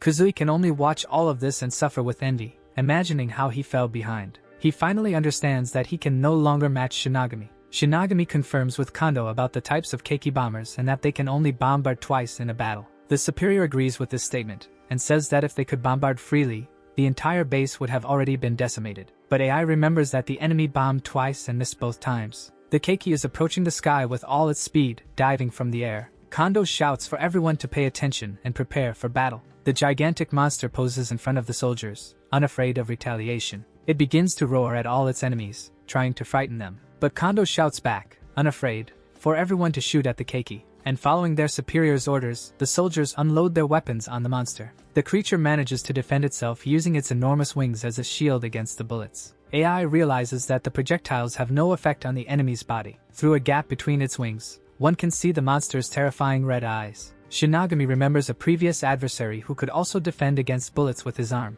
The keiki's wings begin to heat up and turn red in parts. The protagonist and Kondo notice this change and stay alert. This prompts him to order his battalion to be careful and duck down. The flying keiki releases a gigantic, steaming ray towards its adversaries. AI barely manages to dodge, ducking down and causing the ray to only hit part of his hair. But unfortunately, many of the soldiers couldn't dodge in time and were hit directly, being cut in half, including Kondo, who ended up being struck by the ray, hitting part of his abdomen and his arm. As the soldiers are torn apart, AI watches in disbelief as his battle partner meets the same sad fate. Those heat rays have so much power, and the monster also has extraordinary defense against bullets. It sweeps the battlefield with its heat ray, forming a semicircle around and hitting the unsuspecting soldiers. And again, its body, especially its wings, begins to change color as if heating up and preparing for another attack. Opening its mouth, the creature slowly begins to emit a bit of light again, as if charging up for another powerful beam. Desperate, AI shouts for everyone to keep their guard up and to be very alert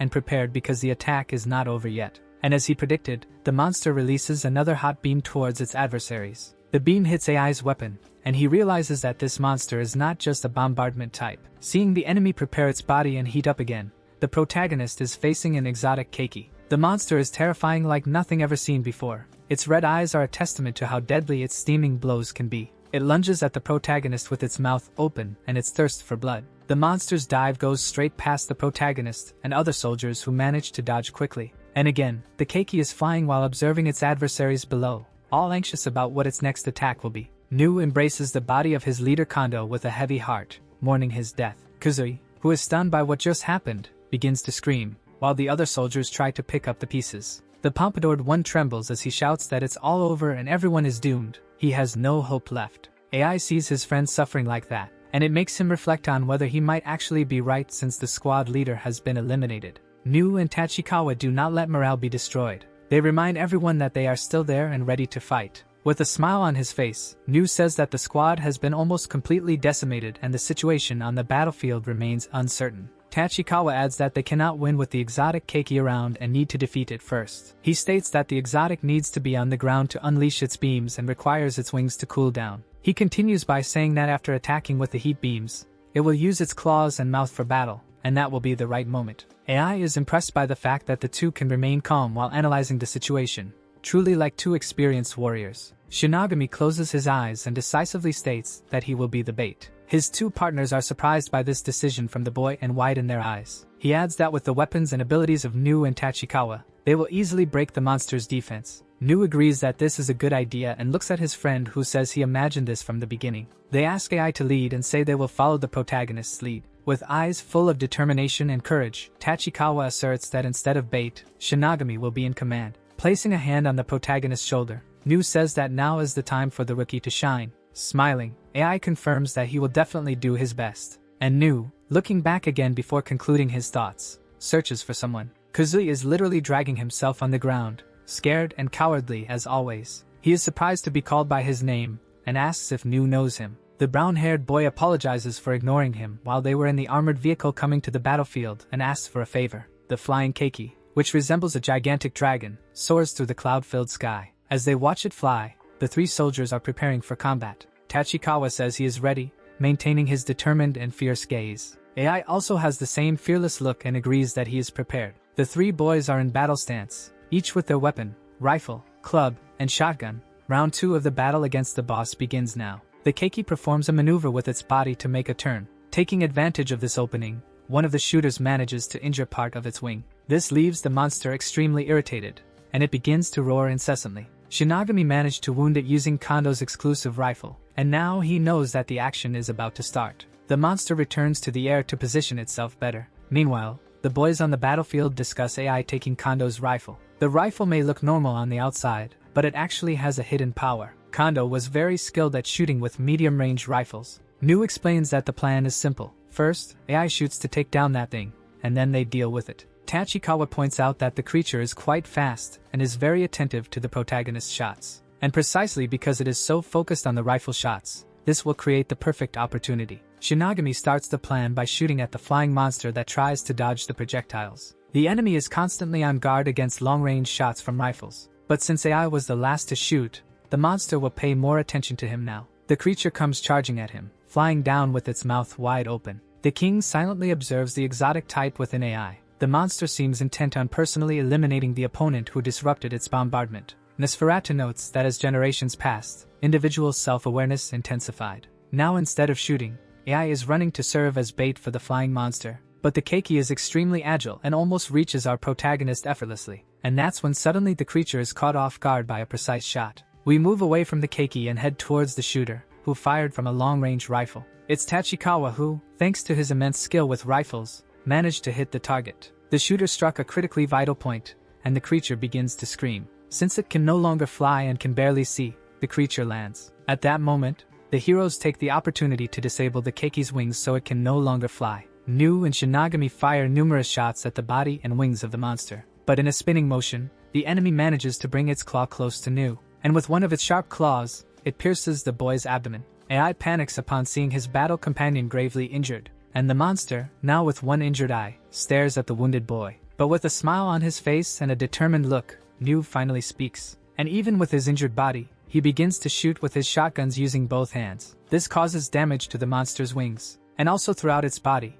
inflicting severe wounds. As if using his last strength to perform the attack, Nu declares that it's now AI's turn. The boy, affected by his companion's severe injuries, prepares to draw his weapon. But the enemy doesn't wait and begins charging its next laser beam from its mouth. AI realizes he is being targeted and is more than ready for it. But before he can launch his attack, the creature turns to the right, surprising the protagonist. And in fact, Tachikawa, who was aiming from a distance, is now the true target of the explosive keiki. And the boy with black hair prepares himself, knowing that mutual destruction is their only chance. Both the monster and the boy unleash their attacks almost simultaneously. But even though Tachikawa's bullet hit the target a moment earlier, it wasn't enough to stop the heat ray from reaching its goal. But before being burned, Tachikawa still manages to speak, saying that it wasn't so bad after all. The keiki, on the other hand, seems quite affected by the bullet, and blue liquid drips from its injured eye. Turning to aim at AI was merely a tactic of intimidation, and after surviving 2 traps, the protagonist charges forward with the desire to kill. Despite being badly injured, the monster is still trying to charge its attacks, and with 4 arms on each side, it begins to gather energy in each of its hands. Both sides are equally determined to die, and the keiki is ready to self-destruct. Its claws charge for the strike. AI continues his movements, unstoppable, but a voice emerges in his mind, saying the word, "Idiot," and in a matter of seconds the keiki's arms are shredded to pieces. It is the king of the keiki making his moves from within AI, putting an end to the insubordinate. Nosferatu shouts for Shinigami to finish the job quickly. With hatred in his eyes, the protagonist lets out his fiercest battle cry and charges forward. He uses his powerful club to deliver the final blow directly to the monster. The strike lands squarely on the giant's belly, which feels the impact immediately, and without finishing his charge, AI leaps and continues towards his enemy. The creature can see with its remaining eye its last moments. Unwavering, the protagonist holds his weapon and aims directly at the opponent's body. Shinigami lands from his jump on the keiki's body and unloads his shots onto it. The creature's head falls to the ground,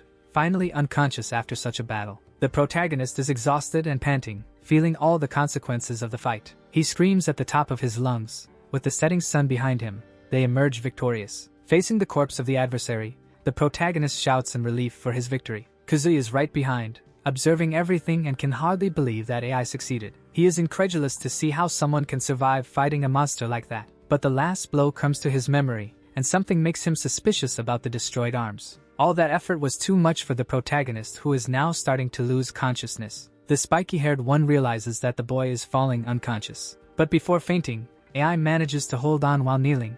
Kazui wonders how he didn't die. Shinigami becomes furious upon seeing that his friends Nu and Tachibana apparently did not survive. Nu's body is very close to the boy, unfortunately badly injured. Approaching his unconscious friend, AI says he managed to complete the mission. Kazui confirms that Tachikawa also did not survive as the entire area was vaporized. But something interrupts the protagonist's mourning and catches his attention. The ground of the battlefield is vibrating in a strange way. Enemies are approaching, and in large numbers, they are the reinforcements. Kazui analyzes the flanking maneuvers the enemies have made and can hardly believe that there are still enemies remaining. He realizes that their battalion is finished. There are almost no one left, and those who remain are exhausted and out of ammunition. If they stay there, they will definitely be killed. The spiky-haired one is restless, unsure of how to act or what to think. AI asks if he still has the thing Nu gave him. He is surprised by this question but looks at the protagonist. And then he remembers when Nu handed him something to take to Asakawa in case they lost. Asakawa was the blonde girl who bombarded Kazui with questions and sent him to this unit. The boy takes the object that Nu gave him and wonders what it is. It is a type of USB drive with important information that would help for future operations. In the memory, Kazui asked why Nu was giving this to him, and he explained that the two showed a very high survival rate among the rookies, and that especially Kazui seems to have extraordinary luck. Shinigami adds that he was the only survivor of the class in the training camp. Tachikawa and Nu are even more confident that Kazui is the right guy to keep the object. Smiling, AI agrees that he is absolutely trustworthy, and to finish, Nu places his arms on Kazui's shoulders, and whispers in his ear that handing over this object would be a redemption for him for having fled. He understands and agrees to accept this delivery mission. Now, with that small USB drive in his hands, he observes that his destiny lies in that small object. AI asks him to go deliver it while he stays there holding off the enemies. The spiky-haired one shouts in agreement and says he will deliver it. The two surviving boys hold hands forming a pact. Nosferatu disapproves, wondering what those two idiots are doing. Shinigami says that if Kazui manages to survive, it will be a redemption for him too. The boy does not understand this remark and asks what he means by that. AI adds that it is his fault that everyone died since he is the Reaper. He starts running in the opposite direction of his friend, saying that he is counting on him. Kazui comes to the conclusion that Shinigami is truly monstrous. He hopes that AI only lives under the hero's spotlight and dies so that he has time. But despite being willing to sacrifice himself, our protagonist also has the desire to survive. For a moment he thinks he is alone, but then remembers Nosferatu, who is different from the other keiki. This makes him a little more relieved and he manages to take a deep breath. Then he turns to his hand and asks if Nos is there. Nosferatu appears and asks why he simply didn't escape. He dismisses the question and says he understands AI's strange way of thinking, and then asks what he wants. The boy replies that he wants to borrow his strength again, and if that is okay. Not understanding this question, the demon says he has been helping him from the beginning. AI remembers what he did with the explosive keiki and thanks him for that earlier. The king feels nauseated by the boy's sudden gratitude. Thanks to him, they were able to defeat the enemy. If he didn't thank him,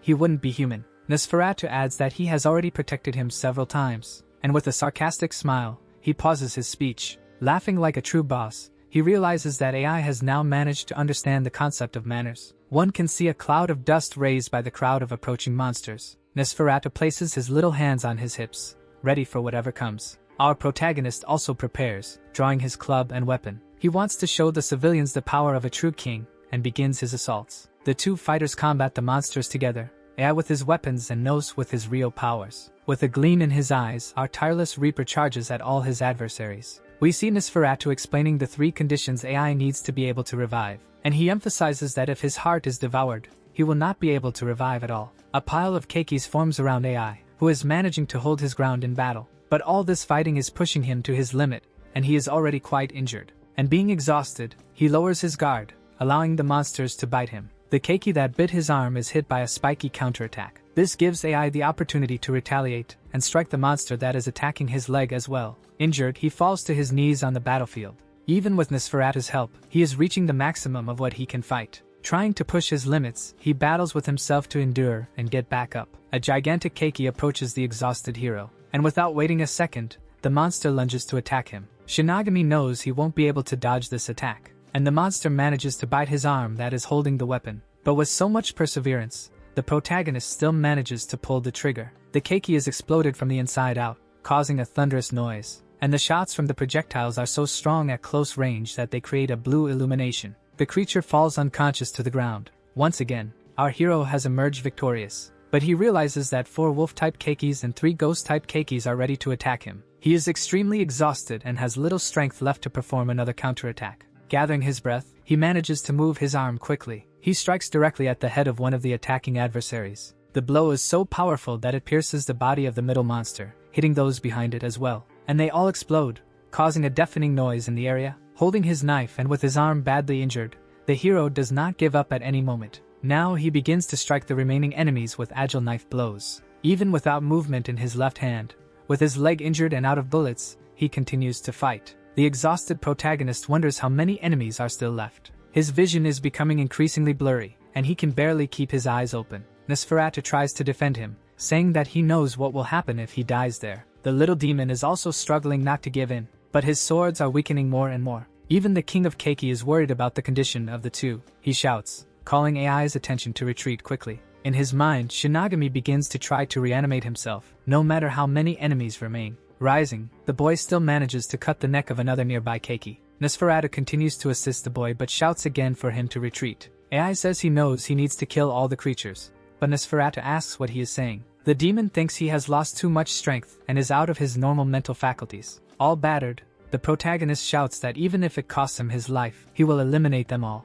Memories of his childhood, when his parents were devoured by keikis, resurface. As he stabs his enemies, he screams that it is for his parents, and for all the others. And in his mind, the memories of all the allies he has lost up to that point flash by, including the most recent ones like Kondo, Tachikawa, and Nu. With a thirst for violence, the boy screams that it was these monsters that killed all his companions. He looks up and screams in despair that they are all traitors. Nosferatu is frightened, and with unwavering determination, he runs toward the enemies. A stealthy keiki approaches the protagonist from behind without making a sound, and it manages to strike his body with a blow. Its claws pierce his chest. AI feels the force of the blow, gritting his teeth in indescribable pain. But with all the strength he has left, he grips his knife tightly, making several cuts on the monster, in 3 different slashes. But perhaps he has finally reached his limit. He falls to his knees on the ground, and finally lies down on the battlefield, completely out of strength. Many keikis remain in the area, and seeing that the protagonist has fallen,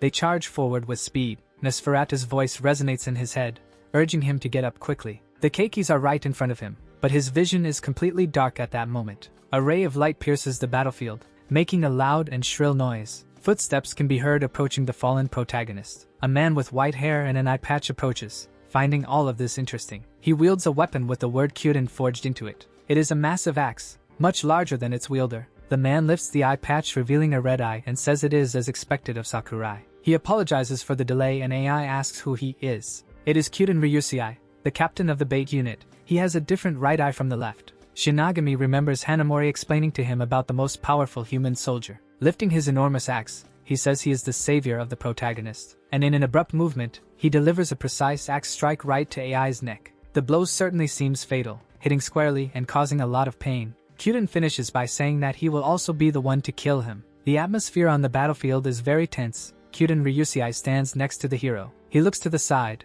Something catches his attention. Noticing that the exotic keiki has been defeated, he asks if the main course has been finished. Sighing somewhat relieved, he says that then there is no way. But before he can finish his thought, a group of keikis interrupts him as they approach. With little difficulty, he swings his axe and manages to chop them all up. Smiling confidently, the man says he has victory in numbers. We see a battlefield still full of shooting soldiers and advancing monsters. A keiki bites the head off a soldier while another watches, dying of fear. Devourer and Devoured are hit by high-caliber shots that pierce them. It is the 7th District's Prisoner Liberation Task Force. One of the soldiers asks anxiously who they are. The blonde man in dark glasses explains that they are the bait, and asks to leave the rest to them. But he corrects himself, saying he would like to say that but they are short on numbers and would like reinforcements. The soldier would like to help him, but says he is completely out of bullets. Then the blonde asks if there aren't enough bullets on the dead soldiers. Another soldier appears and says that they killed them and now would have to look at the corpses. But the dark glasses guy says they are just losers and to avoid ending up like them, the soldiers need to look for bullets. Trembling, the first soldier to talk to him thinks it is just as the rumors say. The bait unit really does have as its captain the strongest human infantryman, Kyuden Ryusei. The blonde orders them to move faster so as not to keep the captain waiting. After that, near our protagonist, Ryusei continues to take out several keikis. The 7th Infantry Regiment repelled the keiki and successfully recovered their objective, the human containment zone. Unfortunately, the casualties and losses are many, including Kondo, Nu, Tachikawa among others. Despite all these painful losses, the battle for the liberation of the prisoners was successful. And the next day, we can see the battlefield different with a type of structure set up. It seems to be a base for research or recovery of injured soldiers. Shinagami AI wakes up with a start, screaming. He wonders where he is and what happened to him. The boy is on a table with all his limbs tied up. A man sitting behind him stands up saying 18 hours, 36 minutes, and 43 seconds. It is Ryusei who explains that this time is how long it took him to revive from his death. Smiling and staring at the protagonist, he asks if he has any explanation for that. AI is speechless. Many things are running through his mind but he knows he needs to keep his secret. Impatient, the white-haired man asks again if he has any explanation. Despair takes over Shinagami's body. He believes the guy has discovered Nos. Lifting his eye patch, Ryusei says that by merging with a keiki he gained resurrection powers. With a trembling voice, AI tries to say something but the words don't come out. He closes his eyes, sighing and taking a deep breath to try to calm down. Then he decides to confess and say that he did merge with a keiki. Ryusei says he knows that, but imagined he would try to argue a bit first. The protagonist says that at this point there is not much to argue about, but asks him to let him finish. Shaking his head, Kyuden says he understands his situation. Drawing a saw, he says there is no way to know if he will lie or tell the truth. Seeing that tool, AI goes into despair. His heart races. The sadistic white-haired man says he is now going to destroy him. He asks the boy to hold on tight as it will be very quick. Holding the protagonist's wrist, he says he wants to know how long it takes for his pulse to recover. And without mercy, he begins to use the saw to injure Shinagami. The sinister man seems to be having a lot of fun with this. He sticks his tongue out almost in ecstasy. But something causes the saw to fly out of his hand. It is Nosferatu and his sword. This surprises the white-haired man who is left speechless. Nosferatu is glaring at his tormentor with a lot of hatred in his eyes. But interrupting that barbaric scene, a hand opens the curtains of the place. It's Dr. Asuka who arrives asking if everything is okay with AI. She is accompanied by Sakurai Ayato, and both observe that bizarre scene. Nosferatu states in front of everyone that AI should have clarified to him that this body belongs to him. King Keiki is determined to defend his so-called cattle. AI doesn't know how to react. He looks at the two who have just arrived. Asuka is completely shocked. She puts her hand on her chin in surprise. Ayato sighs and asks in a firm tone what is happening there. Even more confused than the newcomers, AI also wants to know. In a great confusion, Asuka and Ayato witness a very strange scene. Shocked, the girl asks if AI is okay. She asks why Shinagami needs to be tied up if he is not a threat.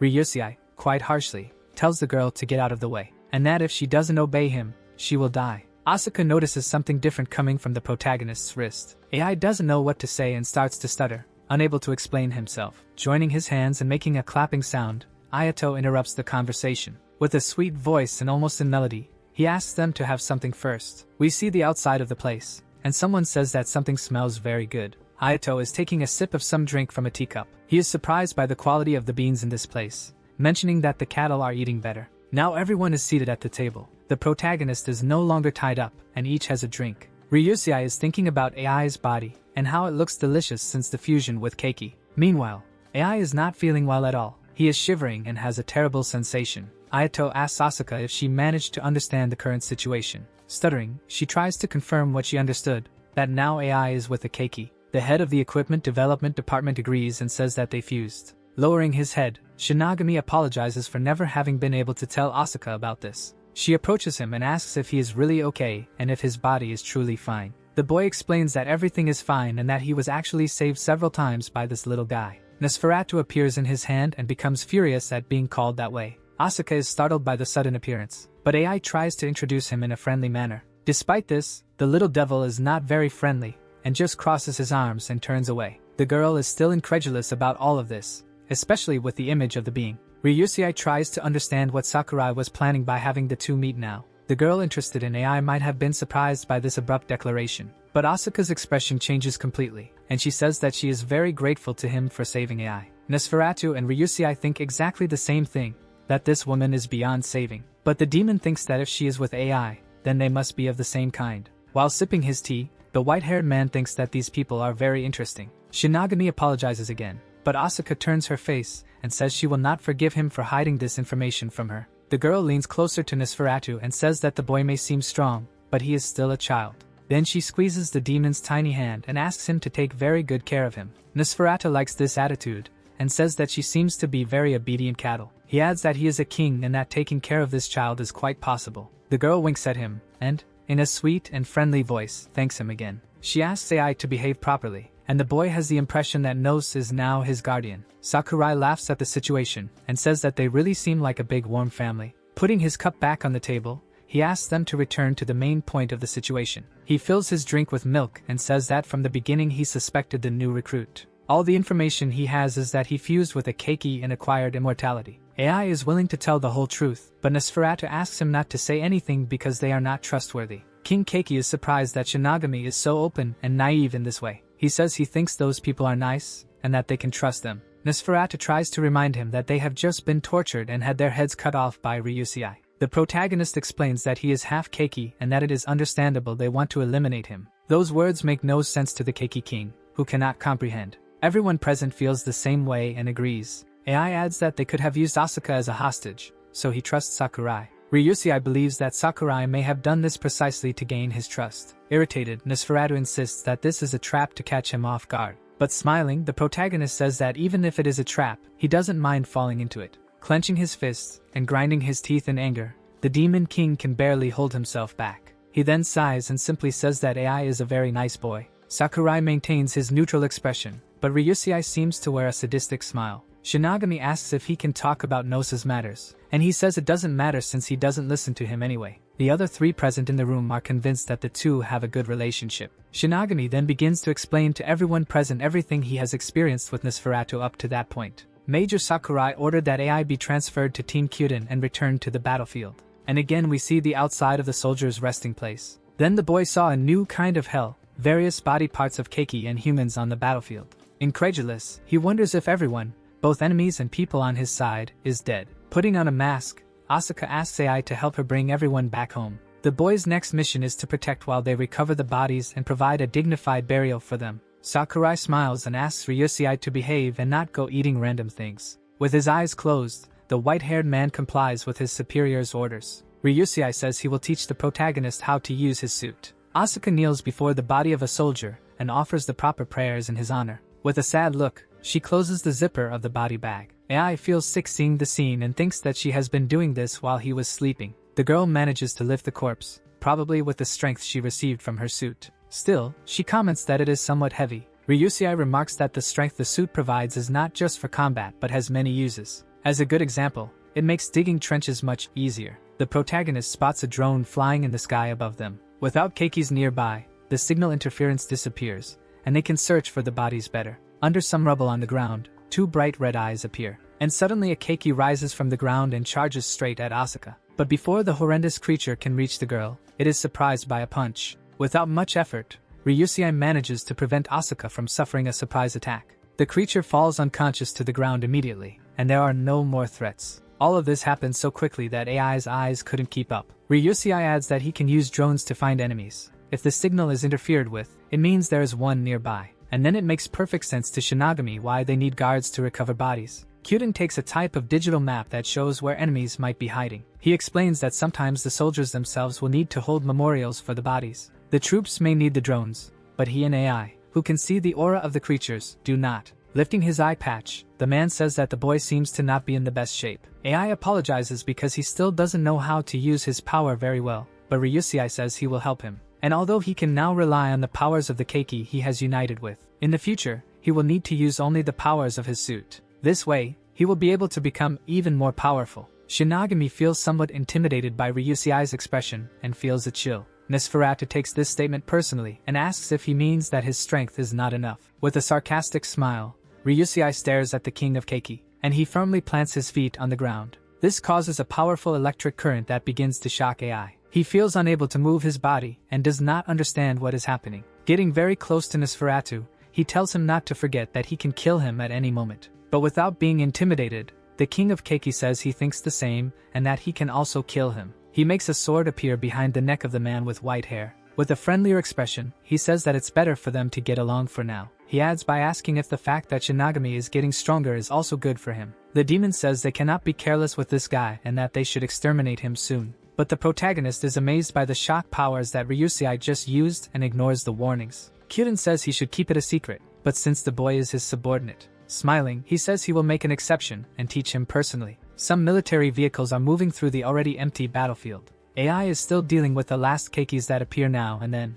With just one punch, he managed to send the monster flying. Furious, the creature glares at him, gathering strength to counterattack. He is pretending to be asleep because he got irritated, and AI is having to deal with the creatures without his help. Ryusei observes his pupil and gives some tips on how he can improve his techniques. But the poor protagonist cannot quite understand his new master's advice. Putting his hand on his face, he doesn't have much hope for his apprentice's intelligence. Firming his feet on the ground, he prepares to attack the keiki that is coming at him full force. And he manages to deliver a punch so powerful that it practically destroys the monster. Looking disdainfully at the protagonist, Ryusei says that's how it's done. The boy is dumbfounded, but he has come to a conclusion. He questions whether this guy he is talking to could really be careful. AI is awestruck by the beauty of the place. It is much more beautiful than he imagined. Although some parts are damaged, it doesn't look like a containment zone. The military vehicles approach the area, and some people on foot do as well. The protagonist is still incredulous, observing all the details of the place.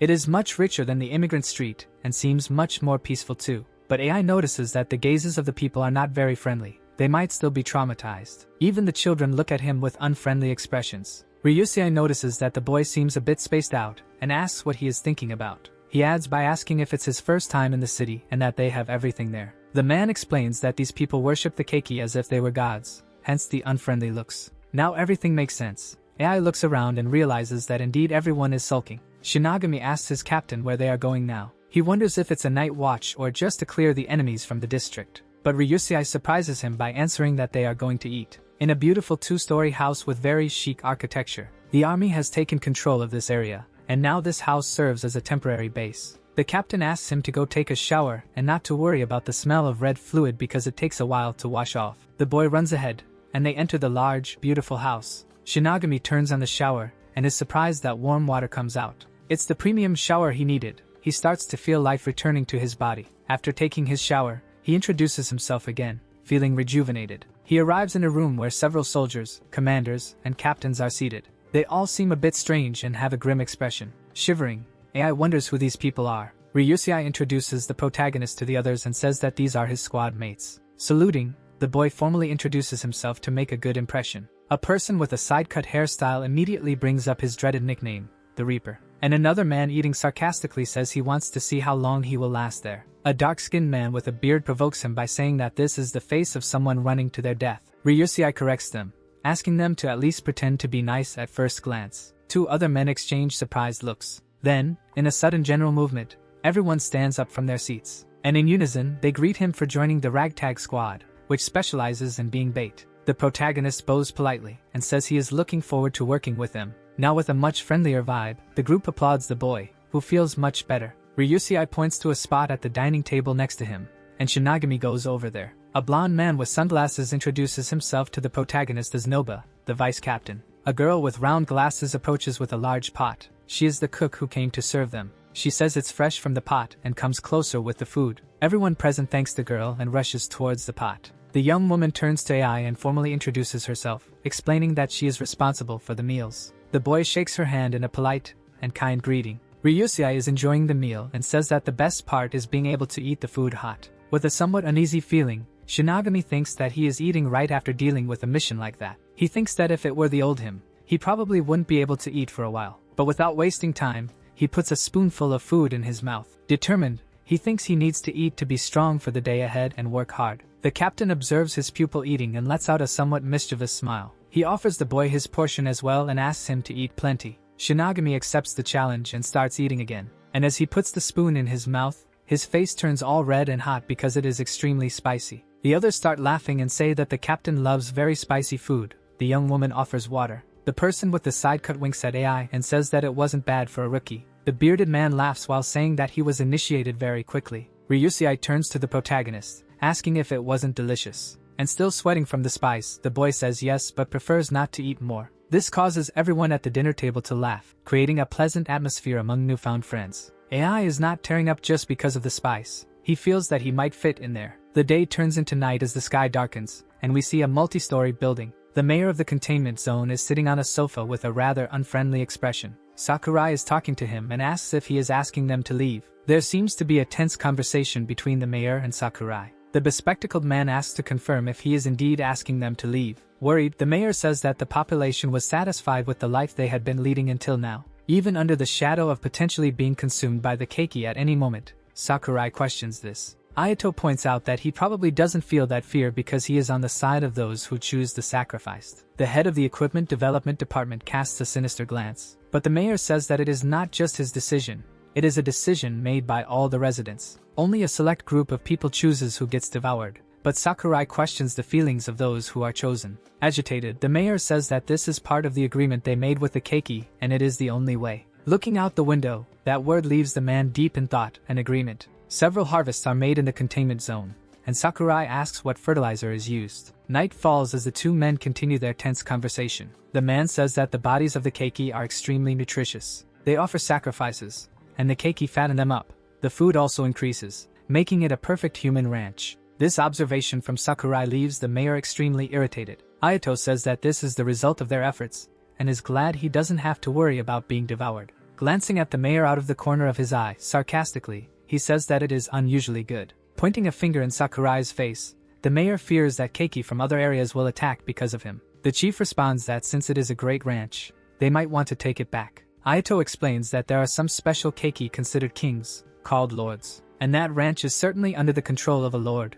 and the mayor must have made an agreement with one. And then, Base 7 has taken back several cities in recent weeks. This will cause the lord to try to attack Base 7 in due time. Stammering, the mayor confirms his thoughts. But with a villainous look, Ayato says that this is exactly what they want the most. He questions whether it is not more convenient to establish a base in the resource-rich containment zone than in barren places. The mayor can hardly believe what he hears and asks if he is thinking of abandoning the base. Smiling amicably, Sakurai says he is not talking about abandonment. Base 7 would not be destroyed. He speaks of approximately 70% loss. Feeling chills, the mayor knows that this means 70% of the soldiers would die, and that the communication satellites would be destroyed by the keiki, just like the long-range wireless systems. He questions whether Ayato is not a spy who is well within the district. After attacking Base 7, the lord who lost his ranch will not think of any agreement, and will attack everyone. For years, the keiki had been holding back, but at this moment, it would be like a true celebration. Even if they surrender now, the keiki will not stop.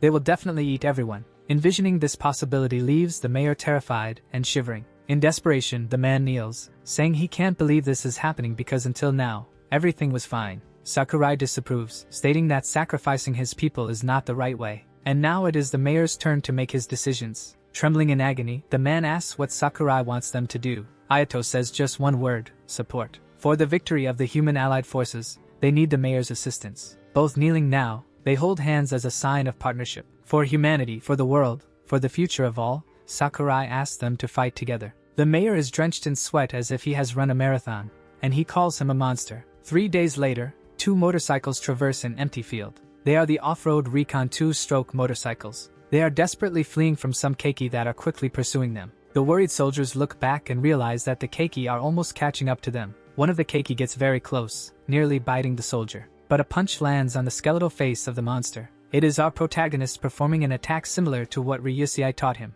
The entire troop is there, using optical camouflage, exclusive to Team Kyuden. The keiki are numerous and now realize they have more adversaries. Sticking his tongue out in excitement, Kyuden orders them not to let any escape. The soldiers begin firing their shots in the direction of the enemies. In a few minutes, the battlefield is completely cleared of monsters. Sakurai praises one of the soldiers and asks him to enter the containment zone to rest. He warns that the enemy lord will come to reclaim this location. Ryusei asks if they will serve as bait again, but he denies it and says he has already called in regional forces to provide cover. We can see all the arrows pointing to a single location. They will be the guerrilla that will eliminate the lord while the other soldiers engage. This word catches Shinagami's attention, and he repeats it in his mind. A new unit acting independently, human allied forces from Earth, Western Europe, and an independent squad from Japan. The warriors seem confident and promising. Together they form the Kyuden guerrilla. Suddenly, something comes to the protagonist's mind, his last interaction with Kazui Tekaharu. He becomes absorbed in his thoughts, wondering how he is doing now.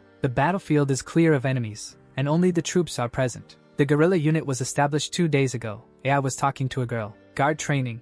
2 participants. 1 left early, 3 are relaxing. Kyuden explains that he needs to go talk to Sakurai and will leave the rest in their hands. The person with a side cut is a sergeant, a genius in martial arts and marksmanship, saying this is a hassle. The person calls for Hikari, a young girl who is nearby. The brown-skinned man with a beard explains that Hikari is like a little sister to the team. He is Kozuka, the veteran who explains that the girl is great in hand-to-hand combat. AI looks at the girls. Apparently, Satwan is considered a woman only biologically. Koyama warns that both can kill keiki even without their gear. The protagonist gets excited to learn that they can rely solely on their human strength. The veterans find all this enthusiasm from the rookie interesting. Seeing his dedication, they decide to leave the rest in the boy's hands. Satome says she will leave the rest with Hikari, and she then asks if she will be the one to teach the rookie. But Komatsu thinks the girl is the most suitable for this job anyway. The friendly little girl then approaches him and says it will just be the 2 of them now. Shinagami introduces himself formally, but she asks him not to do that since she is younger than him. But he insists because she is the veteran and has a higher rank than his. Smiling, she asks him to just call her Hikari and wonders if she can call him AI. He agrees, saying she can call him whatever she prefers. The girl seems quite excited, saying it has been a while since the team had someone so energetic. The 2 laugh together, and he feels at ease with her. Getting straight to the point, Hikari asks if he just started practicing the Kyuden style. AI confirms, and apparently, he didn't even know that the style's name was Kyuden. But the girl explains that there isn't a special name. Everyone refers to it that way because it is Kyuden's style. When she talks about her master, her eyes shine, and she says she has been learning his style since she was little. This catches Shinagami's attention, and he asks to know more. Hikari explains that her city was attacked when she was very young, and that after the attack, the keiki could have devoured them, but at that moment, Master Kyuden appeared and saved them just in time. He taught them that there was still hope, and they learned martial arts to fight with the suits. And since then, everyone on Team Kyuden has become part of her family. This leaves Shinagami quite surprised, as they were soldiers while still children. Since they couldn't survive in any case, Kyuden took them in. Shina shares that many died, and some who survived can no longer fight. But that's why she decided to fight for all those who have already departed. Excited, AI says she will also fight for everyone and for her friends in Ebony. Hikari adds that only she and her sister Satwan can use the Kyuden style. Everyone is training hard, but only they manage to. So it's nice that Kyuden recognized AI. The 2 enthusiastic youths decide that they will do their best to complete the training. The girl starts to move in the field, and Shinagami quickly follows her. She approaches some luxury cars and says that now they will begin the training. Confused, AI asks her senior what those cars are. They are private items of the mayor, and now they will be repurposed. They are cars that were on display but are now broken and cannot be used. The cars take up too much space, so they hope they can be shrunk a bit now. But we can see that the mayor is not as happy to part with his collection as they say. And then, after explaining everything Sakurai said, Hikari concludes her introduction. AI tries to guess what they meant by the part about shrinking the cars, and the girl explains that they will make the cars smaller with their fists, so they will dispose of waste and train at the same time. The young lady prepares herself and takes a pose, Kyuden style, demon-crushing fist. She firmly plants her feet on the ground to maintain her balance. Hikari, a prodigy trained by Kyuden Ryusei, uses the suit to amplify her strength and unleash the Kyuden style. She punches the car,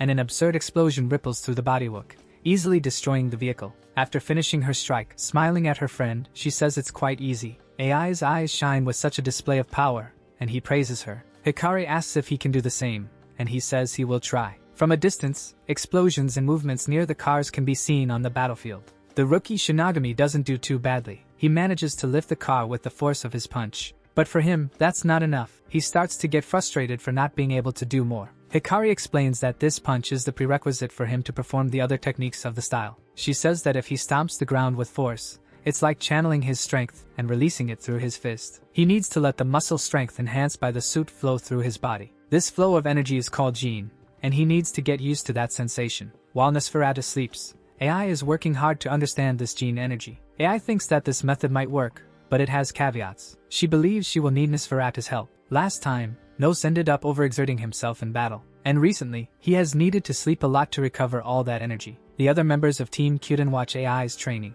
Kozuka asks Satwan if everything is okay over there. She asks if they hadn't agreed to destroy cars together, but the man says it's not about that. It's about Hikari being with the monster inside AI. The girl says that this is not a problem at all and asks if he heard about the fusion with the keiki at last night's dinner. The image of Shinigami talking to a king keiki in his hand is in their minds. Satwan says that everyone wants to kill the keiki and that, as the boss said, they must use all available powers. While smoking a cigarette, the sergeant says they need to see if the rookie is really useful. Despite not wanting to depend on Nosferatu, AI calls for him in her hand. He doesn't respond at the moment she calls. But after waiting a bit, the little devil appears in her hand with a sleepy expression. He appears to both AI and Hikari, who is surprised to see the Lord King of Ghosts. Irritated that Shinigami hasn't made any progress and that he can't sleep, he blames the boy. It turns out that anxiety and restlessness have reached him as well. So the demon asks what the protagonist intends to do now. The boy called her because according to Hikari's teachings, he thought of a method. He remembers her explaining about letting the energy flow in his body and releasing it with his fist, and letting the muscle strength enhanced by the suit flow,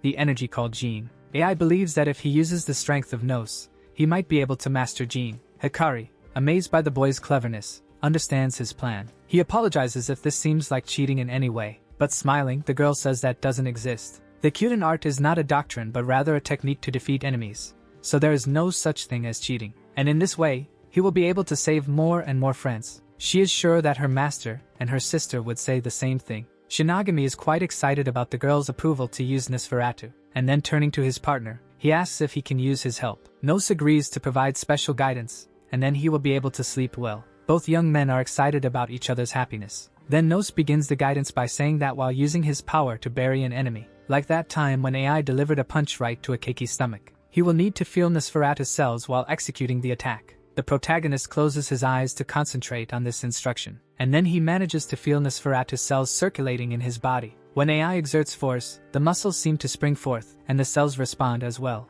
Then the boy firmly plants his feet on the ground and feels the energy flowing. His legs can experience the sensation, just like his arms that are being flooded with energy. Then he can feel the course of Jin through his body going directly to his fist, and he uses the crushing demon fist towards the car, managing to smash it. That immense power impresses Hikari, who is left speechless. Even Shinigami is surprised by what he has accomplished. The only one who is not surprised is Nosferatu, who is well aware of what his power is capable of. Excited, the two young men celebrate by jumping and shouting with great happiness. Hikari is ecstatic because the boy managed to do it in one day, while it took her 6 months. Shinigami gives all the credit for his success to the guidance of his senior Hikari. He turns to Nos and also thanks him with a smile. Kozuka is convinced that the boy is indeed a monster, as even with much training he did not reach this level. AI and Hikari continue to get along very well, laughing as they train the boy's skills. 2 days later, AI joins the squad and they set off on their mission. We can see several keiki invading the base, gunfire and bombings everywhere. Inside the arsenal of the 7th frontline base, many noises can be heard, and the people working in the equipment maintenance area seem ready to fight. One of the men trembles in fear, saying that the place has been invaded and fearing being eaten by keikis. Hanamori orders them not to think negatively and that they need to show their fighting spirit. But while she speaks, the wall in front of her is destroyed and turns into pieces, and 3 hungry keiki appear from inside the hole in the wall. Even the brave girl trembles in fear, and the 2 men prepare for the worst. One of the keiki charges at the poor mechanics. The girl closes her eyes, already anticipating the worst. But 3 silhouettes appear to protect them, and manage to take down the keiki. One of the silhouettes is AI, who takes off her cloak and asks if Hanamori is okay. Now calmer, the pink-haired girl wants to know what happened at the base. Shinigami says that the keiki that attacked Base 7 were caught by the guerrilla squad, just like what happened when she was saved from the imminent attack of the hungry keiki. The other forces, knowing that the containment zone was taken by humans, returned to reclaim it. Thus, the recovery unit of the containment zone attacked when the main enemy forces were far away. This impresses Hanamori, who is analyzing the situation. AI's team made a detour and avoided the enemy attack on Base 7 by going around it. He shows the map so the girl can better understand the plans. This leaves Hanamori a bit disappointed because more than 70% of the guards were eliminated. And it also caused a confusion and a very messy situation. Thanks to the guards who sacrificed themselves, the non-combatants in the base are safe. But this is an important facility, so they didn't want to give up completely. Closing her eyes, the girl understands that the superiors are still quite lenient. She asks why the troops are there and not defending the containment zone. Shinagami explains that they are the guerrilla squad. The containment zone will be defended by soldiers from other bases, and then they will launch a surprise attack. Knowing this leaves Hanamori surprised and somewhat shocked. She questions if that would be all there is to it. But Commander Kyuden arrives and tells her that this is indeed the idea. Smiling, he asks if the weapon he requested is ready. The doors of the arsenal at the 7th frontline base are open,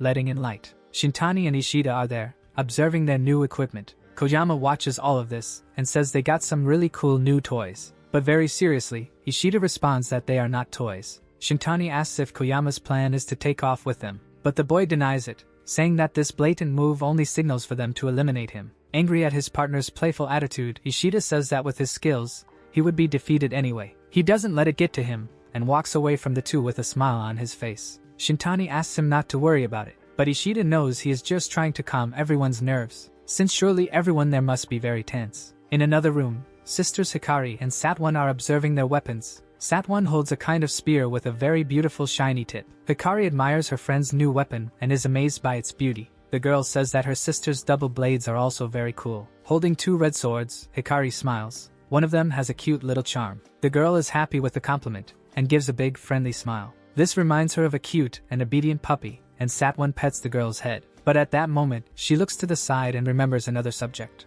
A mysterious weapon that is locked in the room, the demon-slaying blade. Hikari comments that this weapon is the pride and joy of Chief Mechanic. Both have tried to handle it before but had little success. It was extremely intense and drained a lot of their red fluid, the ANF. And on top of that, they couldn't spin the blade even once. Satwan starts to criticize Hanamori for making a pointless weapon and doesn't realize she is right there. The pink-haired girl gets furious and sarcastically apologizes for making something amusing. Her presence surprises the sidecut girl, who seems a bit awkward about what she just said. Hanamori and Kane always end up fighting when they cross paths. Interrupting the fight, Ryusei appears and asks the pink-haired girl to leave her alone. The sisters are happy with Kyuden's presence and both greet him, and Ryusei asks if they can let AI try the weapon. Looking at the mysterious weapon, Hanamori repeats the question, still incredulous. The protagonist approaches the large sword, deep in thought. Satome asks if Ryusei didn't tell AI about the sword, but the white-haired man asks her to let him try it for a bit. Everyone around comments, but no one believes he will be able to.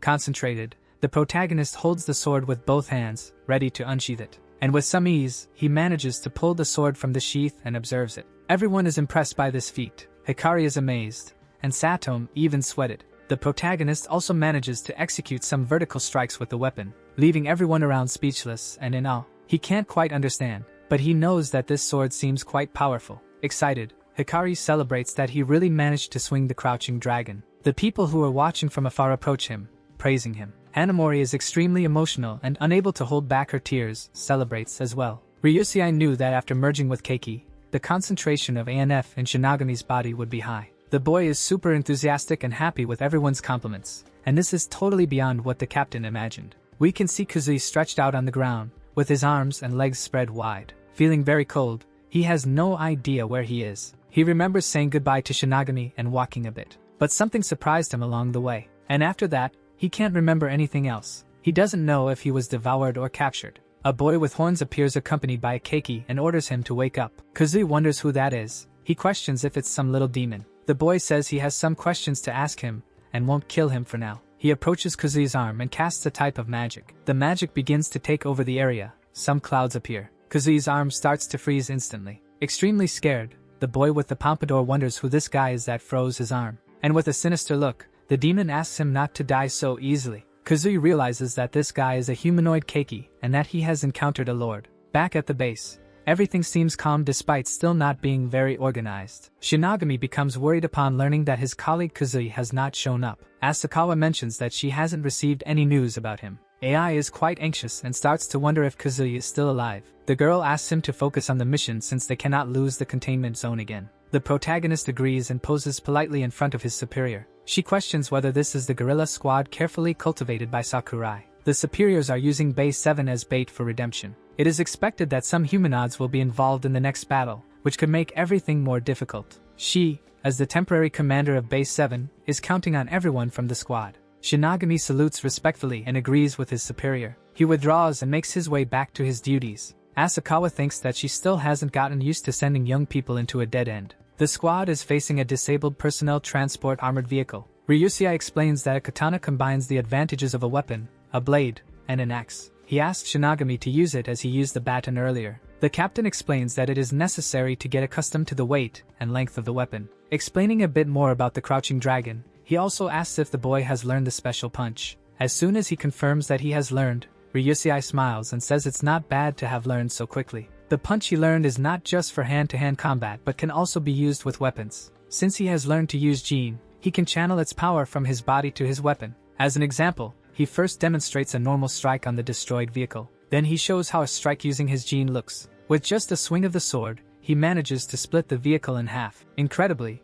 a vehicle designed to withstand bullets was split in half with a baton. If Shinigami swings his weapon like a demon-smashing fist, he will be using Jin and FA. It is a power that can accumulate over weaponry and armor that breaks limits. Even having learned the Kyuden style, the protagonist is still shocked by the power of his master. Proudly, Ryusei looks at his pupil with a smile on his face. He points to the tip of his baton with his finger. If he channels the Jin at the tip of the weapon, like with the sword, he will be able to fight alone. This technique is the Great Katana Level 2. The sisters watch the teachings, each having a different opinion about it. Before the operation begins, Hikari will teach him. Ryusei asks if Shinigami is ready, and very determined, the protagonist confirms that he will succeed. After a few minutes, the girl praises AI and says he did very well in training. Unfortunately, he still hasn't managed to split the vehicle in half like Kyuden did. But still, he thanks Hikari for her time and says goodbye to her. Kozuka approaches the boy and says that he and the girl are quite close. Koyama also appears and comments that he is indeed fearless. Shinigami sees his colleagues and says that Hikari has been talking a lot about them lately. And then he asks what Kozuka just said about him and Hikari. Koyama says that maybe he misunderstood,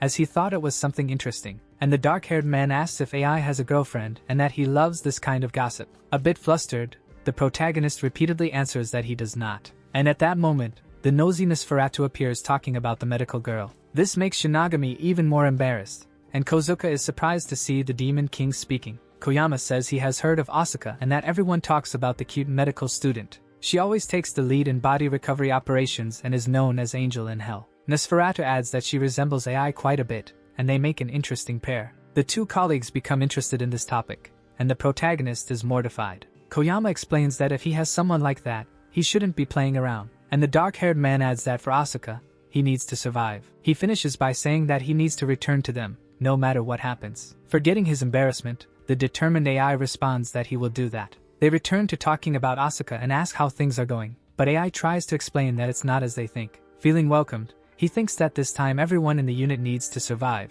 Ryusei shouts asking his subordinates if everyone is ready. The guerrilla squad is all gathered, and they respond to their master. AI is in uniform, prepared for his next challenging battle. Kyuden says that they need to properly thank the guys who destroyed their base. After a period of withdrawal from the attack on Base 7 by the Keiki, a digital map appears, and we can see the advance of the combat forces. The last group of Keikis noticed something and began to advance. The gathered Keiki seem to be investigating the area. Meanwhile, the guerrilla squad is defeating other monsters, all of whom also perished at the hands of the warriors. Caught by surprise, the Keiki are suffering one by one from the squad strikes. One of the blows manages to split the monster in half right down the middle. The monsters there are caught off guard, being attacked and eliminated without even realizing where the attacks are coming from. Some cannot even perceive who executed the attacks, being split in half like a simple sandwich. Like a festival of cuts, blows come from all sides, slicing pieces off all the enemies. But they cannot see their enemies who are camouflaged, trying to counter with their fireballs. AI is among the camouflaged warriors, performing all the moves she learned in training, and with skill, the warrior manages to deflect all the fireballs with his sword. Hikari is also among the transparent warriors. The Keiki finally notice the enemy's approach, but before they can take any action, many bullets hit their bodies. The remaining Keikis are stunned to see their fallen companions without even knowing where the shots came from. They look around and cannot perceive the enemy to counterattack. And then the leader instructs them not to rely on sight but to use their other senses. All the monsters then close their eyes and concentrate deeply. With this, they manage to notice some shadows on the battlefield. Hikari thinks it is a wise decision to leap over the monsters, and she does so. But even being a brave and determined girl, she is only at the level of the Keiki minions. And even though she managed to split one of the monsters in half, others appear running in her direction, ready to take revenge. Shinagami realizes that Hikari is cornered and shouts her name. Even with the leader's warnings, the Keiki were still prepared for an ambush. The girl slices through all the enemies she can with her 2 swords. After completing her violent masterpiece, the girl sheathes her swords. AI approaches her friend and comments that she is really very strong. Hikari points out that AI is wonderful because she is managing to wield the great sword now. The memory of Ryusei saying that if he mastered the sword, he could handle things alone comes to mind. Hikari's cuts are clean, while AI's are more like tearing flesh. The girl praises the protagonist's skills again and tells them to keep going. There are at least 10 times more Keiki than humans on the battlefield. Shinagami looks back, quite surprised, and the soldiers of the guerrilla squad are no longer camouflaged. Kozuka explains that the invisibility time of the camouflage does not last long, and unfortunately, there are still many monsters left to defeat. Noba shouts, ordering everyone to follow Shinagami and Hikari. All the soldiers follow the vice-captain's orders. Hikari again puts on a display of skills, cutting her enemies with her dual blades. Hikari's weapons do not have the needles that suck the red fluid from the user, but instead, they have greater wiring and more strength and stability. The secret lies in the grip of the sword because inside it, there is a fluid collection needle injecting ANF from the body into the sheath. This way,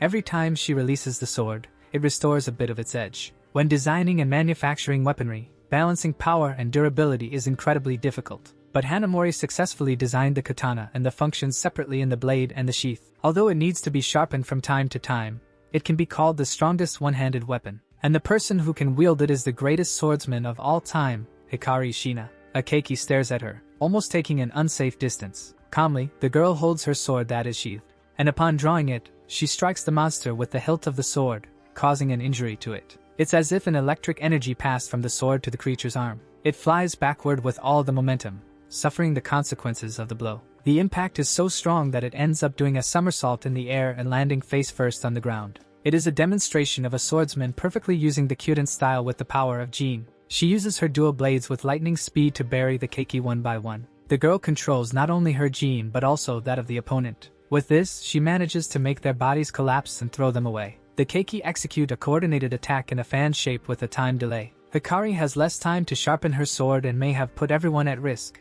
She questions whether she should retreat. The girl who needed to withdraw, in less than a second of thought and decision. She was able to know what to do just by observing AI's movements. Looking at the protagonist, she begins to understand then that she managed to correctly understand her pupil's intentions. Shinagami then swings his sword forcefully with both hands. He made this decision based on Hikari's ability to read Jin, and with that, he was able to perform the Great Sword LVL2 skill with mastery. The girl is impressed by AI's skill growth rate. Due to a naturally weak constitution, AI has not been able to show her potential until now. AI became superhuman by merging with Keiki and learning the most powerful martial arts in the world. Ryusei watches the horizon with an excited smile on his face. Many destroyed monster bodies are scattered on the ground, and a group approaches. AI continues battling the Keiki with all her strength and skill. Proudly, Ryusei confirms that everything is going well so far. He draws his axe, sending a mental message to Shinagami, saying that now the one-man guerrilla team is departing. As they face the Keiki,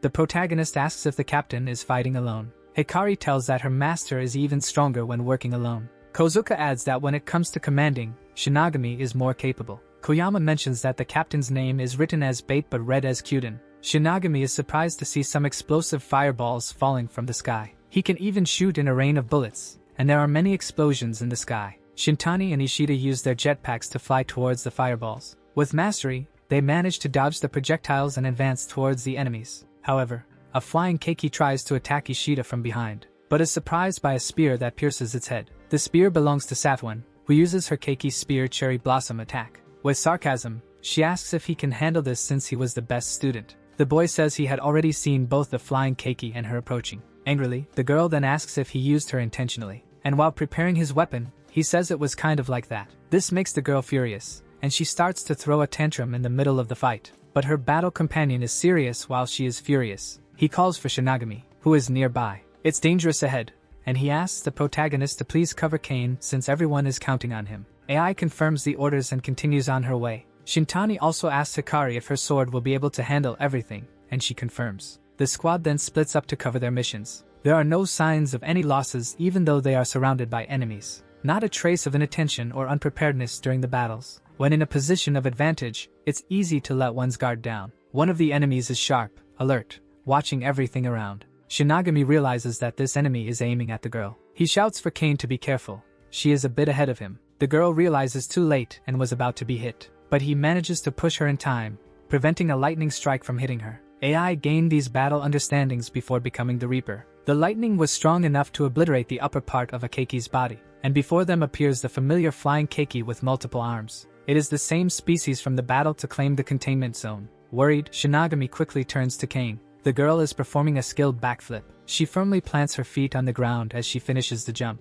Cursing the monster, she prepares a strike using her Jin and her powerful spear. And with all her strength, she throws the spear forward, even leaving a trail behind. The weapon hits directly in the monster's mouth and exits through its abdomen. In addition to hitting it, it also causes an internal explosion that manages to destroy parts of its body. Making an obscene gesture with her finger, she boasts about having executed the strike. That Keiki, which they had so much trouble defeating, the girl managed to take down with just one blow. Shintani descends a bit from his flight to deliver the spear that Kane threw. With his skeletal robotic arm, he tosses the weapon to the girl. She says she saw that he flew to retrieve the weapon she threw and comments on it. The boy explains that he didn't go to fetch it. He managed to catch it in midair, and asks if that wasn't what she wanted. With a confident look, the boy smiles at Kane, and she returns the smile in the same way, solidifying their partnership. The fact that Shintani caught the weapon midair leaves Shinagami astonished by the strength of the two. Kane also thanks the protagonist, saying that thanks to him, they are safe, and she gives him the same proud partnership smile.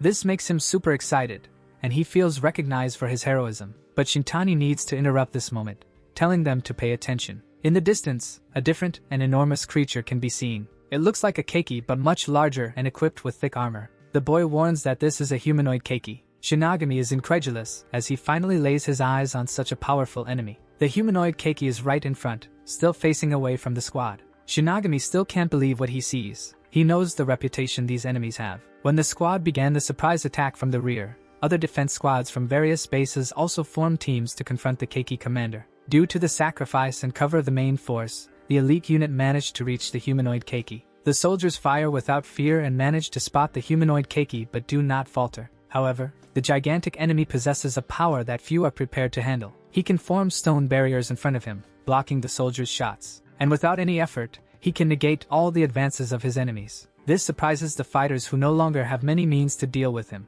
Several stones begin to rise from the ground, forming craters on the battlefield. The humanoid Keiki starts to approach the squad more and more. He uses his gigantic, rigid arms to advance faster towards them, and his minions, the smaller Keiki, also head towards the battle. Switching to a defensive formation, the soldiers stay united. They form a circle to try to defend against the monster's attack. One of the men warns that they will launch their fireballs, then asks them to switch to shotguns. Asking them to spread out and shoot freely to evade, the soldier grabs his weapon. Meanwhile, the fireballs begin to head directly towards the men, and to avoid being hit, the soldiers shoot at them, creating explosions. Now they are counting ammunition to assess the situation. Everyone focuses on seeing how many bullets are left of each type of weapon. But while they are focused on this, a soldier notices something. At that moment, the humanoid Keiki begins to approach them even more. The large monster looks around as if searching for something. He realizes that the Keiki around him are being cut down one by one. Wondering what could be so strong, the soldier shouts in confusion,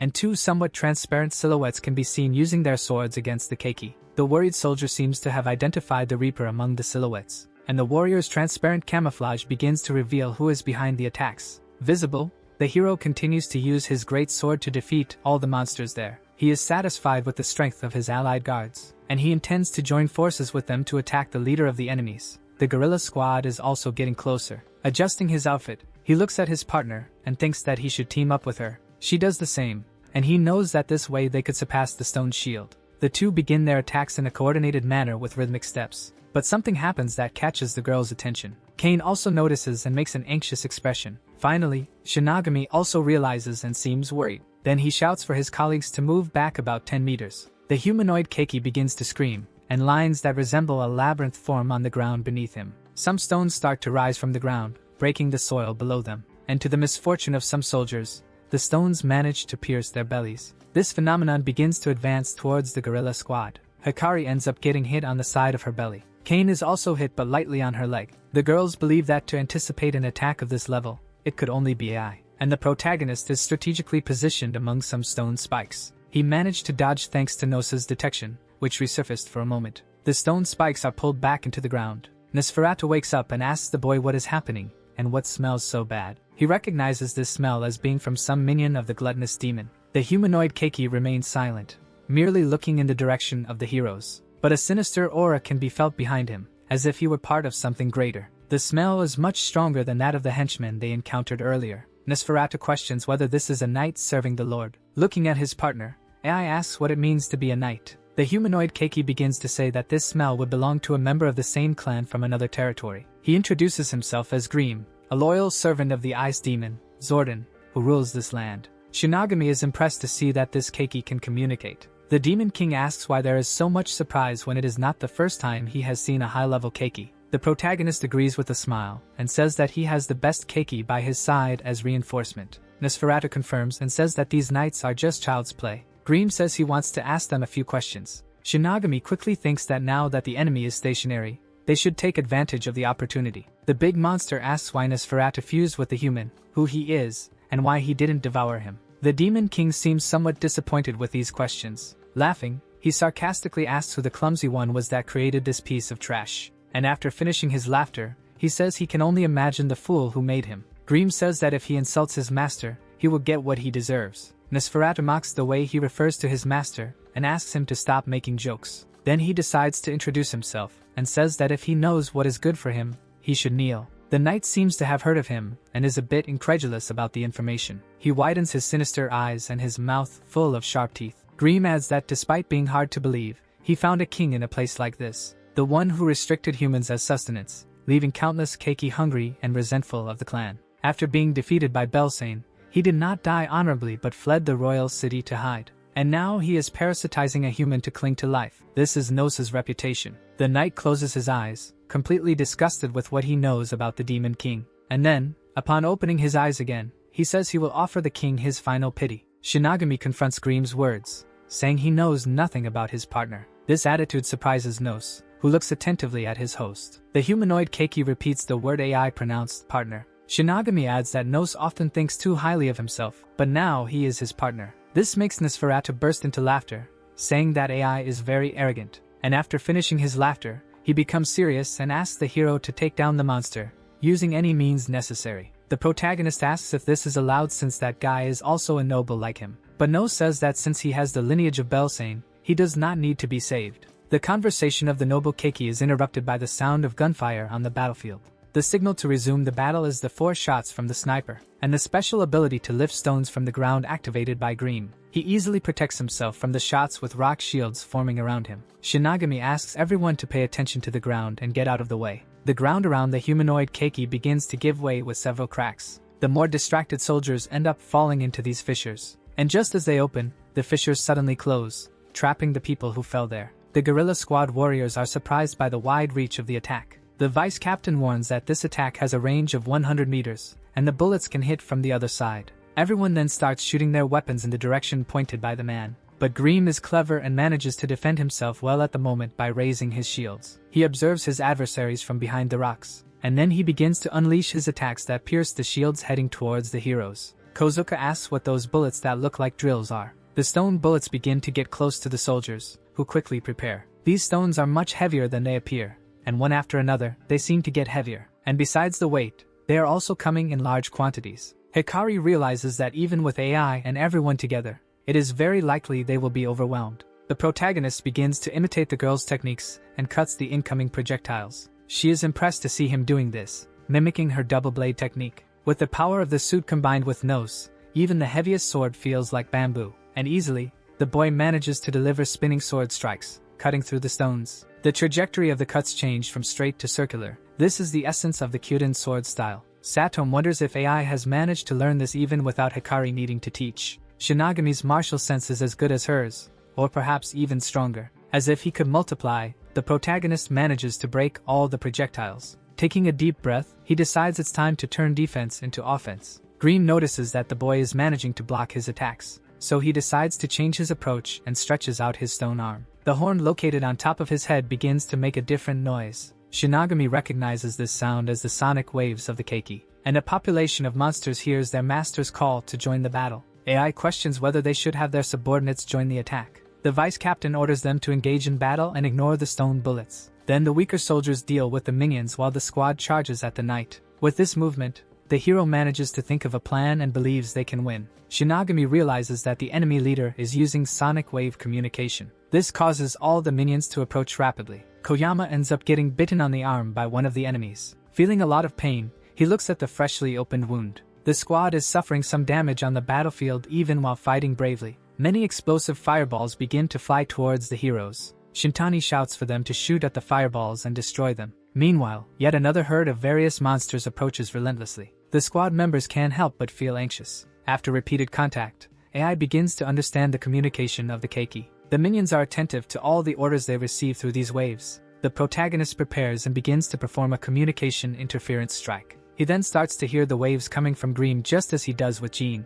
Focusing, he manages to resonate with the power of Nos and releases the communication sound wave. And then, holding the hilt of his sword, he manages to emit more powerful waves. The keiki begin to get confused by this communication interference, and the protagonist then gains control over the minions. They start to fight among themselves, one biting the other. In addition to bites and scratches, they also launch fireballs at their own allies. The battlefield changes completely from one moment to the next. Kozuka and Koyama are confused, not quite understanding what is happening. Shintani believes they have gone crazy, but then he realizes that in addition to attacking each other, they are also attacking their leader. Not feeling much impact from the blows, Green wonders what is happening. Chaos reigns among his subordinates, and an explosion occurs right in front. This distracts the knight, and Hikari and Sadome take advantage of the opening. The girl with the side cut uses her Kyuden-style breaking spear move and throws her spear, while Hikari focuses on using the Kyuden-style ground shrinkage. And in a sudden and agile movement, she disappears quickly. The girl is so fast that she manages to fly along with Sadome's spear towards the monster. This type of decisive attack is allowed in Kyuden's guerrilla squad.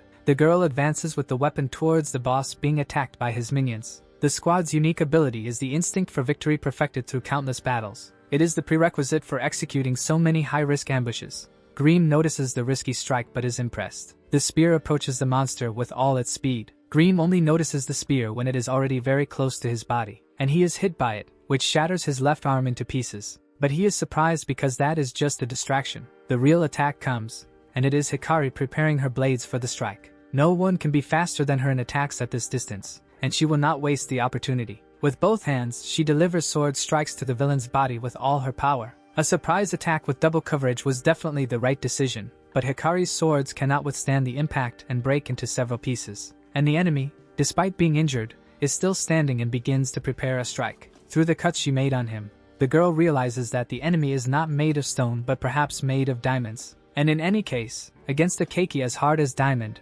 no blade will be sufficient. One can see a different blue glow in the cut on Green's body. The attack only left a shallow mark, but Hikari does not give up and believes there is still a chance. She picks up her two broken swords and aims at the crack, concentrating her Jean. The stubborn swordsman does not want to miss the opportunity, but Keiki's strike is executed. And it is too late now. The girl is caught off guard and very focused on her own attack. Hikari's instincts tell her that she is going to die, and moments with AI flash through her mind. She is struck by memories of her time with him in her final seconds. The great sword combines the reach of a weapon, the edge of a sword, and the weight of an axe. Before Green's hand could reach Hikari's face, a blade strikes him. It is AI's Kyuden style, ground shrinkage, arriving with all its speed. He executed this move unconsciously after seeing it only twice, managing to sever the enemy's hand with just a swing of the sword. Hikari's eyes shine, and she is amazed by her friend's performance. The monster can hardly believe what has happened. He looks at what remains of his arm, but Shinigami is not finished yet and prepares his next move, Steel's Sword.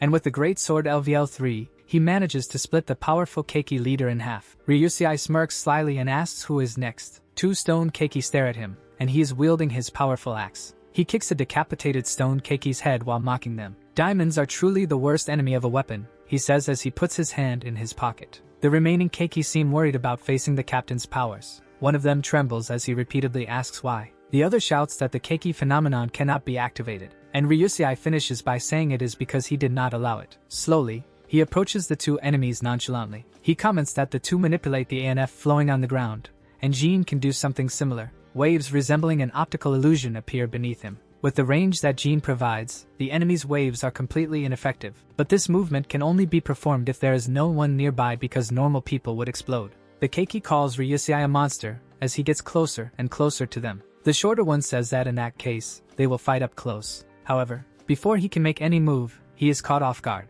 and Ryusei is already standing on his neck with the axe pressed against him. The man moved in the blink of an eye. The enemy didn't even notice. Like swatting a fly, the keiki begins to flail his arms, but Kyuden has already descended from there, and before he even realizes he has been defeated, the keiki sees a line dividing him. He is split into two equal halves and falls to the ground, defeated. Ryusei asks if there are a total of 4 like him, and one of them seems to have encountered the squad, and only 3 dared to face Kyuden, as if asking for trouble. But the keiki assumes that even if all 4 had come, the result would be the same. Laughing, the man says it seems he has a reputation among the keiki. The monster says they will keep him busy while the other deals with his friends. As he advances, Kyuden already points his axe in his direction, and with just one hand, he lifts the weapon, causing the keiki to lose his balance. Like in a magical attack, the enemy floats in the air and suffers the consequences of multiple cuts. Several small stones fall onto the battlefield like a victory shower for Ryusei. He remembers the enemy's last words, that he is the only one capable of dealing with a high-ranking keiki. Putting his hand in his pocket,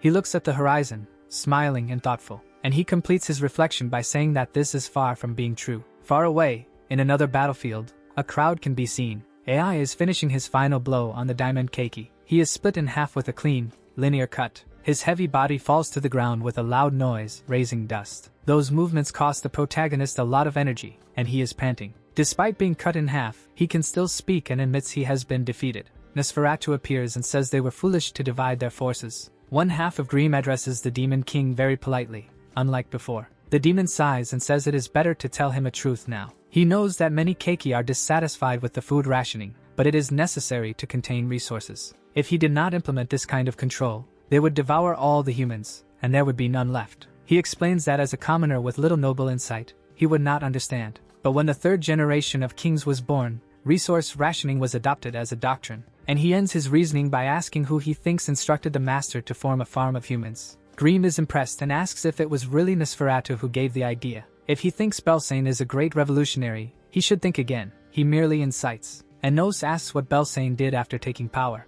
The rupture of cooperation and communication between the regions led to human counterattacks. And it is foolish to try to rush and take the farms of humans with combat power. With an air of superiority, he looks at the defeated keiki with disdain. Nos completes by saying that they took the wrong path, unfortunately. Almost closing his eyes, Grimm says he is very sorry and apologizes. Nosferatu tells him to sleep, and that he was a brave warrior, and that he was ignorant, but not incapable. But Nosferatu's monologue is interrupted when AI starts to feel pain and groan. He falls hard to the ground, and Hikari runs over, worried, asking if he is okay. The demon says he can't handle this because his brain has worked too hard with the waves of communication. Nos says that despite being stubborn and reckless, AI did very well and deserves to sleep now. The demon disappears from the protagonist's hand, and he lies there exhausted on the ground. Sometime later, Shinigami wakes up with a start, lying in a hospital bed. Outside, a crowd is cheering for the hero's deeds. One can see flags and a large parade. There are gigantic posters with his photo holding his sword and weapon.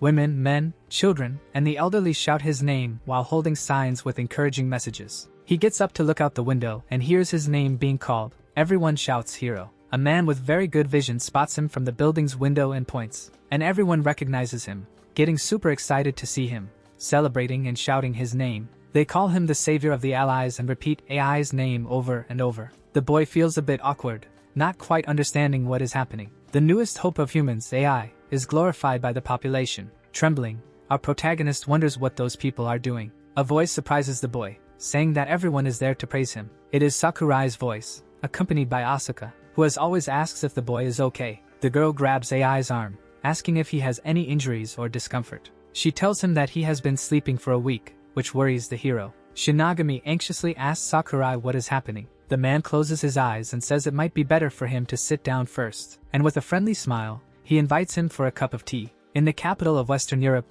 people needed heroes, so AI was chosen. The man asks if promoting him as a model for everyone is considered a problem. Shinagami ignores his question and simply asks if everyone in his squad is okay. Ayato confirms, saying that there are some who got hurt, but no one is in danger. AI is happy about this, and says he still doesn't consider himself a hero, but if it was everyone's choice, he will obey, since he defeated the humanoid Keiki with that sensational blow. The defense operation of the containment zone was a success, and they managed to clear the area of enemies. The enemies lost 4 humanoid Keiki, so their numbers decreased significantly. But Graham's creator, Lord Frost Giant Zordon, has not yet appeared. If they don't defeat the Lord, all the effort is meaningless, as the number of enemies will continue to grow. Ayato has an idea of where he is and intends to send a troop. He wants AI to participate. Immediately, the boy stands up, saluting, ready for any battle. Nosferatu asks if Sakurai knows that he might be hiding in the snowy mountains. With an inviting smile, the man says that if Majesty Nosferatu helps, it would be great. But the demon declines and says he wouldn't help someone as suspicious as him.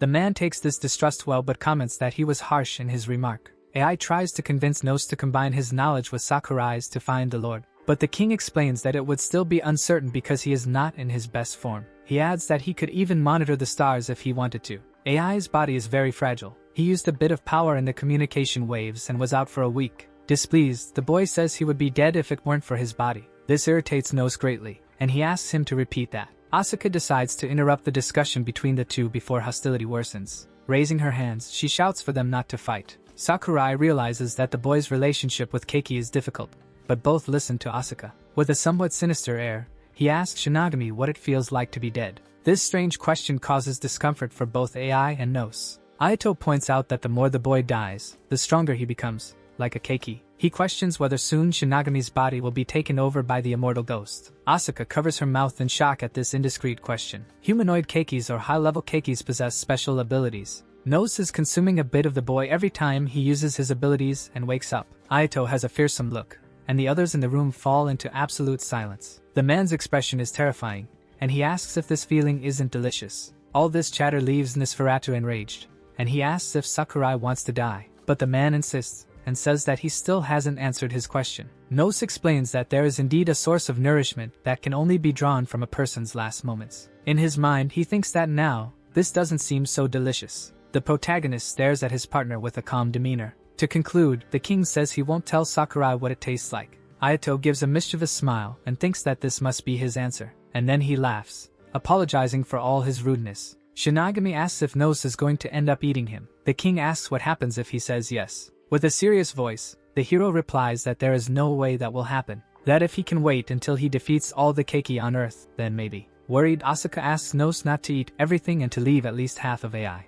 Astonished, the boy says that there's no such thing as leaving half. He's not a taiyaki. Keeping her good humor, she says he would be a bean flavor and asks if he accepts becoming a tail of taiyaki. Nosferatu starts laughing at the situation and asks them not to worry because he won't eat him now. He explains that AI's body will be his someday, but it will still take some time, since they made a pact to defeat Belsane. Until then, he will take care of the boy. But Shinagami says he believes he is the one taking care of the Demon King. The two then start arguing again about who saved whom more times. Asuka just watches, and Sakurai sips his tea while the two keep fighting. But finally, she steps in between them and asks again for them to stop this. This catches Ayato's attention again, as the two really listen to and obey Asuka. He believes that it is not Shinagami's body that is being held hostage, but Nosa's mind and heart. And with a mischievous smile, he wonders if Nosferatu realizes what is happening. In a cell, the Demon Lord asks if there is still any breath left. Kazuya is tied up and badly injured. He begs him to stop as he has already told everything he knows. The Lord's finger forms a sharp ice needle. He uses it to stab the poor prisoner's chest, who screams incessantly. Feeling agonizing pain,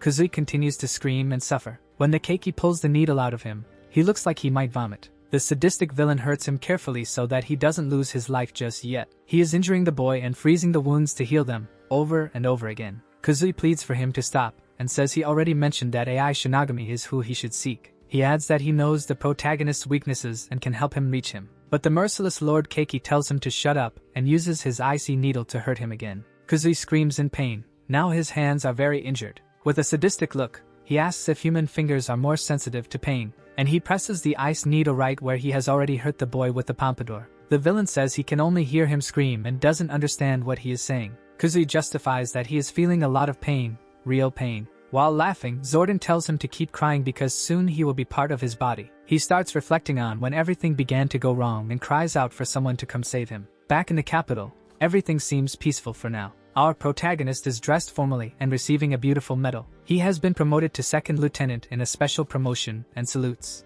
Everyone greets the new hero of the Allied Human Forces. So many people having high expectations of AI makes him nervous. Persevering, the boy wants Nos and his companions to help him bring victory to the humans. In the intelligence office of the Abani Regiment of the Western Central Army, Ayato wants to know AI's location. He is with the maintenance team heading to the meeting point with the new equipment. He also asks if the soldier knows where Kazui is. Before the decisive battle with the flyer, Kazui had an important device. That was a body-embedded amplification device. The object would blend with ANF and make it harder for the Keiki to detect him, but it would be able to send information back to the base through those signals. Even if there are other soldiers with transmitters, only Kazui reached the destination. Smiling, the man confirms that this is the right location. They are preparing a visit to the territory of the frost giant Jordan. A soldier observes the perimeter with his binoculars. It is the Abani platoon, which is in the snowy mountains, the third reconnaissance base. Visibility is quite complicated, and there is snow everywhere. They are surprised by a flying enemy that approaches them. The Keiki charges at them with its mouth open, ready to attack. But before it can complete its attack, a spear pierces its jaw. It is thrown back, leaving the soldiers safe for now. A semi-transparent silhouette appears, pulling the spear from the creature's head. The soldiers, frightened, wonder what that is and if it is a ghost. The girl's face appears through her camouflage, with a brave look. Both are still surprised by such a display of strength, but the girl gives no explanation and simply turns away and continues on her path. The flying Keiki lies incapacitated on the ground. It is no longer a threat. They realize that this person was part of the guerrilla squad and that they are indeed the strongest humans in the world. The camouflage of the warriors disappears. It is the Reaper squad. Snowy Mountains, middle section, the meeting point of the guerrilla team. Hikari asks if Sat-1 greeted the scouts, but she replies that it is too cold for that. She asks them to stop talking about it because they saved them while passing through, and that's enough. Koyama laughs and says that's why they are called the Reaper squad, and Hikari says she likes having the same name as AI. This makes all her friends there look at her worriedly. The girl does not understand the reason for such concern and asks what the problem is. They believe she is romantically interested in Shirogane and ask Kane. For Hikari, this topic is quite strange, and she is still very confused. Irritated, Kane changes the subject and asks how long they will have to stay in this freezing place. They ask Ishida how the new armor is. He is a bit further ahead. Looking at his watch, he says he is arriving just in time. A flying transport begins to make noise and approaches the soldiers. The vehicle is also using transparency camouflage. They all have shining eyes upon seeing this technology. The vehicle is the floating armored transporter Yangyan, which is gigantic. A small door opens, and someone apologizes for the delay. It is Shinagami, who waves to his companions with a big smile on his face. With a confident smile, he invites them to attack and defend Jordan. Asakawa introduces herself with a salute. She is on the Kajiro Bridge. Ryusei greets her, calling her Melissa, and asks if Base 7 is doing well. Angry, she asks him to call her captain because that is an order, and he needs to respect it. With a sarcastic tone, he says he heard from Sakurai that she couldn't stand sending the young ones to the front lines. She gets quite irritated by the fact that Sakurai is spreading gossip around. Ryusei notices. The captain observes that his subordinates are training even with this unstable weather. AI approaches, asking for permission and wanting to participate in the training as well. He is exactly thinking about the boy when he appears and greets him. But in a sudden and very quick movement, he lunges toward the hero. Shinagami is startled by that unusual behavior. The captain tries to punch the hero, which he defends very well at the exact moment. With both hands still in a defensive position, the protagonist is still surprised. Memories of past battles appear, both from Hikari and Sat-1. Shrugging, Ryusei says that this is neutralizing the power. The ability to overcome hardness with softness. He is almost there, as expected. AI's other colleagues approach upon seeing this, and everyone is amazed. The boy scratches his head awkwardly while receiving compliments, and Ryusei thinks about having a successor, that perhaps it no longer matters if the captain is not around to help them. Thinking about the Ice Lord, he says that now what remains is to sort things out with that guy. With a disappointed expression, Melissa says she shouldn't have believed Commander Sakurai. The Kajiro is commanded by Captain Kyuden, who requested to keep the ships with her. She asks that while they are passing through the snowy mountains, they let her take command. Ryusei does not oppose and says that this will certainly be a great help. With a serious face, he asks that in an emergency she prioritize the ship over him. Saluting politely, she confirms and says she will follow these orders. Inside the maintenance room, Chief Hanamori is working on a piece of equipment. Curious, Hikari approaches the girl, and she explains that she can adjust the equipment and make new weapons. She hands the girl new swords to replace the broken ones. Hikari gets excited to see that there are new weapons and that the process was super quick. As she pulls the sword from its sheath, she notices that the blade is different and shinier. It reminds her a lot of the shine that came from the cut she made on Graham. The blacksmith explains that it is a material made from his bones and stones. It is called Setsugetsuka, or snow moon flower. With her eyes brimming with enthusiasm, Hikari says that the swords are very beautiful. She also takes the opportunity to formally apologize for breaking the previous swords. She mentions that if it had been her master handling the swords or someone else, they wouldn't have broken. With a radiant expression, she says that AI would be able to use the swords better than she could. In the ship's operation room, Shintani picks up his new clothes that have arrived. Since this time the enemy deals with ice, the clothes were prepared with anti-freezing material. It seems that the development team conducted experiments with antifreeze glycoproteins to make the clothing. The combat suit also has a reactor for countermeasures in cold weather. Even in a snowstorm, the keiki can create their explosive fireballs. The hood of the suit can also transform into a transparent helmet. Shintani is pleased to see how they are providing such good equipment for the team. They believe it is due to the luck of Shinagami the Reaper, as he is considered the hero of humanity. Joking about the words lucky and reaper being in the same sentence, the boys laugh. They comment that AI has become a person of great influence but still hasn't realized it. In a gossiping mood, Kondo says that now he is with his childhood friend, the medical student. As the protagonist was about to climb a staircase, Asuka calls out to him. Happy to see the girl, he asks if she doesn't need to help the doctors. She confirms but says she was ordered to follow him and Mr. Nosferatu to take care of them. She was also assigned to the gorilla squad. Nosferatu appears and says that Asuka should pull AI's ear for dying so many times. The hero says he is surprised to hear him say that, and asks if he ate something spoiled. Nose responds somewhat curtly, and the boy starts teasing him about his diet. The Demon King says that eating is a privilege of living people, but of the things he has eaten, he really liked the curry, found it delicious, and would like to eat it more often. Excited, Asuka says they can go to the kitchen and help Atsumi cook curry. In the Kajiro kitchen, the two young people join the mission to prepare the dish. The cook asks someone to peel the potatoes for her. With their sharp little arms and AI's knife, the two quickly peel all the potatoes. The cook steps back and mentions that she hasn't seen Hikari yet that day. She always helps in the kitchen, and Atsumi says that Hikari helped her get used to the place when she was a newcomer. Laughing, the girl says that recently Hikari has directed her interests towards someone else. Shinagami wants to know who, but she says she prefers that he asked her himself to respect her. While they cook, Atsumi asks if the others are still doing that thing. She mentions that there is an unprecedented boom in martial arts in the guerrilla team. Now we see a snowy field full of soldiers who appear to be training. The boys train, all thinking that they don't want to be outdone by Shinagami. Kyuden and Shintani observe the perimeter with binoculars. The captain asks if he can see. A large castle appears on the horizon, surrounded by sharp ice thorns. Sticking his tongue out, Ryusei says that this is tempting him. The squad defines their objectives: rescue Kazui and eliminate the frost giant. Kazui has the transmitter that is the target of the tracking they are doing. Ice projectiles begin to fly around the area. They are bullets made of ice. The Ice Lord appears and approaches, saying he was waiting for Nos and AI. With a wicked smile, he stares at the protagonist. Shinagami is tense. He stares back at the enemy without flinching. The ice castle is labyrinthine, which can make it difficult for the troops to approach. But Ryusei is confident that they will succeed. The captain will maintain the custom of fighting alone, while the others can face them from behind. Smiling, Kyuden bids farewell to his companions with his confidence at its peak.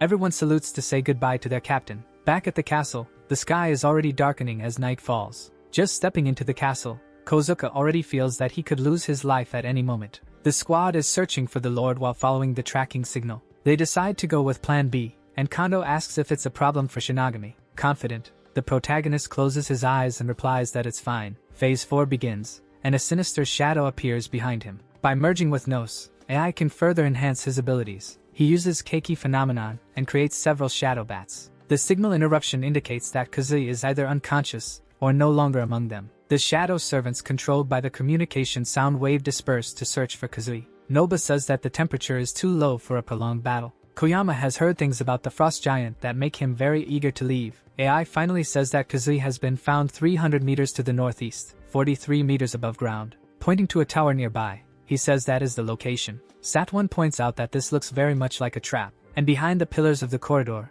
some diamond keiki suddenly appear. The warriors prepare for combat with the monsters. Knowing there is no other way, Sat1 calls Hikari and Shinagami. They must advance and leave the keiki with the rest of the squad, who wave confidently. AI feels a bit upset about leaving his companions, but Hikari urges him to move quickly. However, on the way to the tower, they encounter more diamond keikis blocking the path, which is not enough to stop the heroes, who manage to shatter them effortlessly. Something catches Hikari's attention as she quickly looks back. She protects the protagonist from being hit by a stone projectile. As they ascend the staircase, more enemies appear. Already ready for the next strike, Hikari asks AI to advance and let her handle things from there. But before attacking, the girl looks at him and says that if they survive, she has something to tell him. However, blushing and with a soft voice, she backtracks and says it's better not to. And then she decides to say right there, before the battle begins, that she likes the protagonist. Not understanding, AI says that he likes her too and that he likes everyone in the gorilla squad. She says she will save her anger for later and that he should continue on his path.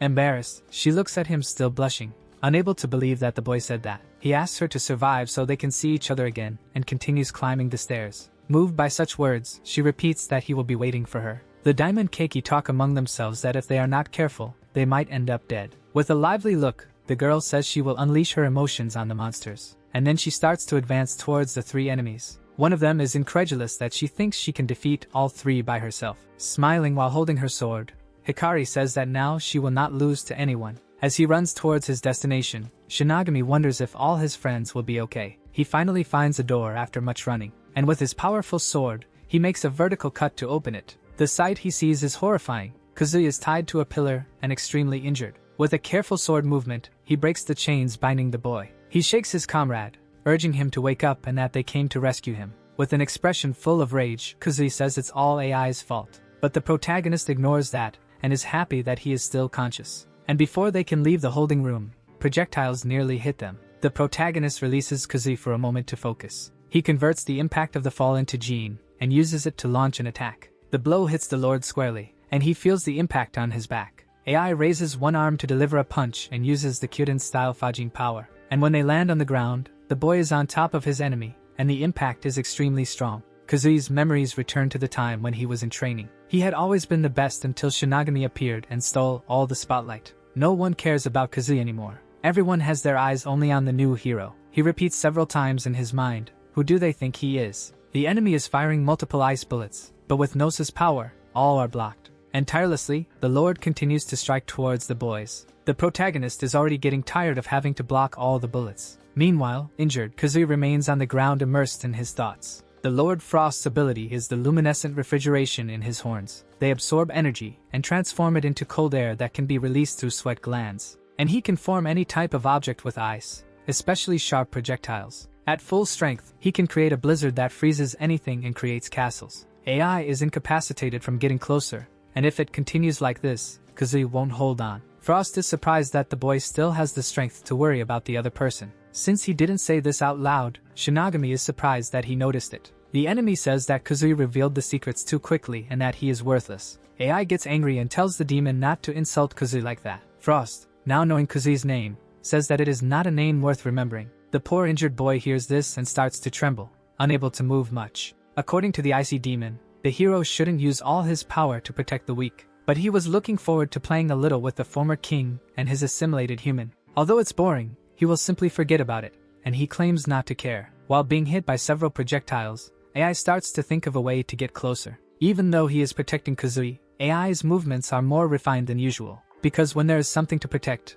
our hero automatically becomes stronger. Still, the Lord's powers are too great for just the eye and nose to handle. The boy thinks he needs to do something even if he gets hit by the bullets. But a huge piece of ice approaches him, shaped like a scythe. Shinigami wasn't expecting this, and is scared by that deadly object. The thing is so powerful that the tower they are in suffers an explosion that can be heard from outside. As he falls, he wonders how it is possible that he made an ice scythe, and the boy realizes that his sword was cut along with his right hand. Shinigami fell from the tower, but his sword and Kazuya were left behind. Nosferatu appears and shouts the protagonist's name. He is still desperate, not knowing how to deal with that situation. Frost is outside the tower, floating, his horns shining like sapphires. He begins to charge a power in his hand. It is the ice stake bomb. But Shinigami is also preparing something. He uses the shadow bird with the fluid from his hand, and several fluid bats emerge from the hole where his hand was, but they are hit by ice. The Lord realizes that he is trying to make some move before falling, but he firmly believes that he will die now.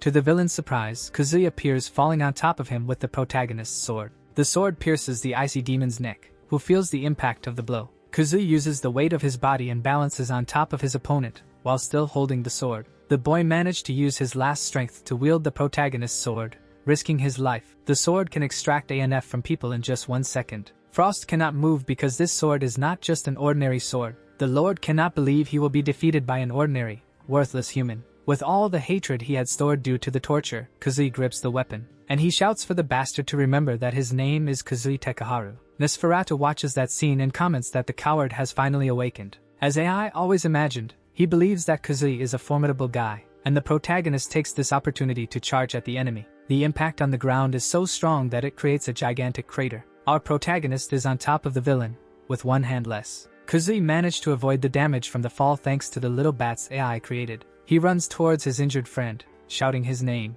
Shinigami is happy because the boy is still alive. Well injured, Kazui says he won't lose to anyone because he is number one. AI agrees and says that Kazui is indeed very impressive. Nosferatu appears and says that at least in the final moment, he overcame his fears. Frost has been defeated. He needs to take Kazui back to the ship and help his squad. But Nos interrupts, wanting to talk about the Frost Giant. He is still alive and begins to address Nos, saying that this is his destiny, that he is a traitor. But the Demon King says that it doesn't matter because now he is just an empty shell. Frost smiles with his last strength and says that he was clearly seen. Nosferatu agrees, saying that as king, he knows him better than anyone. And turning to AI, he says that he mentioned this enemy's ability before the operation began. AI says he is relieved that he only used his trick at the end. Nos explains that what they defeated is just an empty shell, but the true body is elsewhere. Frost says he feels humiliated, but in any case, his mission is to protect this land. The Demon King asks if the frozen demon still has his secret ambition. As he begins to melt, Frost says he enjoyed the battle and that his soul will burn along with the territory. And already almost turning to ashes, he says his last words, that the flame of the battle demon will not be extinguished. Shinigami asks his partner if he has any idea where Frost's true body is. Meanwhile, the guerrilla squad is battling fiercely to defeat the Keiki. Everyone is shooting with their new weapons and taking advantage of the abilities of their new outfits, including Hikari, who is handling the monsters very well even while alone. AI can see this thanks to his ability, and is happy that no one has died. He asks where Frost's body is, and Nos tells him that only one can defeat him. In the gigantic ice city, near the gate, Ryusei is sitting on a pile of bodies. Footsteps approach, walking through the soft snow. It is the true Lord Frost who comes closer with his eyes glowing red. Ryusei greets him, saying that it's been a while since they last saw each other. With a sinister smile, the frozen demon seems happy to see the strongest human. He remembers a battle they had in an active volcano. Ryusei believed he had managed to kill him, and was shocked to learn that he survived. Like a lizard, he split and survived after losing his tail. Frost explains that he managed to survive and developed the ability to split himself. He divided himself between the Lord and the warrior. His characteristics have always been originally problematic. After birth, he should have been immediately covered with ice. Otherwise, one day he would surely self-destruct. Kyuden says he understands because that right eye of his also brings difficult times sometimes. The captain stole that eye from the body that the Lord left behind, but now they will fight. The frozen demon seems excited for the clash with his old enemy. Smiling, Ryusei asks if he has become a bit more delicious. And teasing his opponent, he asks him to use the eye to find out. The enemy then uses his eye's stake canopy ability and surrounds the man with ice shards. But this does not throw Kyuden off balance. He continues to smile. He never really used the eye he transplanted from Frost. And now he performs a tremor caused by Fajin and lifts all the ice around him. All of this is human techniques. He still hasn't used the Keiki eye until now, while the enemy forms an avalanche of ice spikes and sends it toward Ryusei. Frost ignored the smoke and manipulated the ice to create a wave. But at that moment, Kyuden was no longer there. He simply disappeared, and quickly reappeared behind his opponent, with his axe drawn. Frost creates a giant ice sword to block Ryusei's attack. In the last battle, Fajin was the key to Frost's defeat. He broke the sword to interrupt Kyuden's gene, and he says with conviction that the same trick will not work twice. But on the other side of the battlefield, Kyuden also does not give up and prepares. The true intentions of the two battle maniacs resonate in the fight. Both powers collide and form an explosion of sound that fills the area. Kyuden realizes the situation he is about to witness and asks if the appetizer is over. With eyes that seem to smile maliciously, Frost says that now the main course begins. One uses his limit release technique, and the other uses the demon eye activation. Far away, Nosferatu explains that Frost Giant is just a random name. His real name is Flame, and to keep burning, he uses himself as fuel, and if he continues, he will self-destruct. Kyuden and Flame change shape and become two giant beings, Flame Giant. On one side, the captain of the guerrilla squad is confident using his demonic eye. And on the other side, Flame is willing to use all his strength to keep burning. Both have the determination to die. Our video ends here. If you enjoyed it, please like and subscribe to the channel. Until next time, bye bye.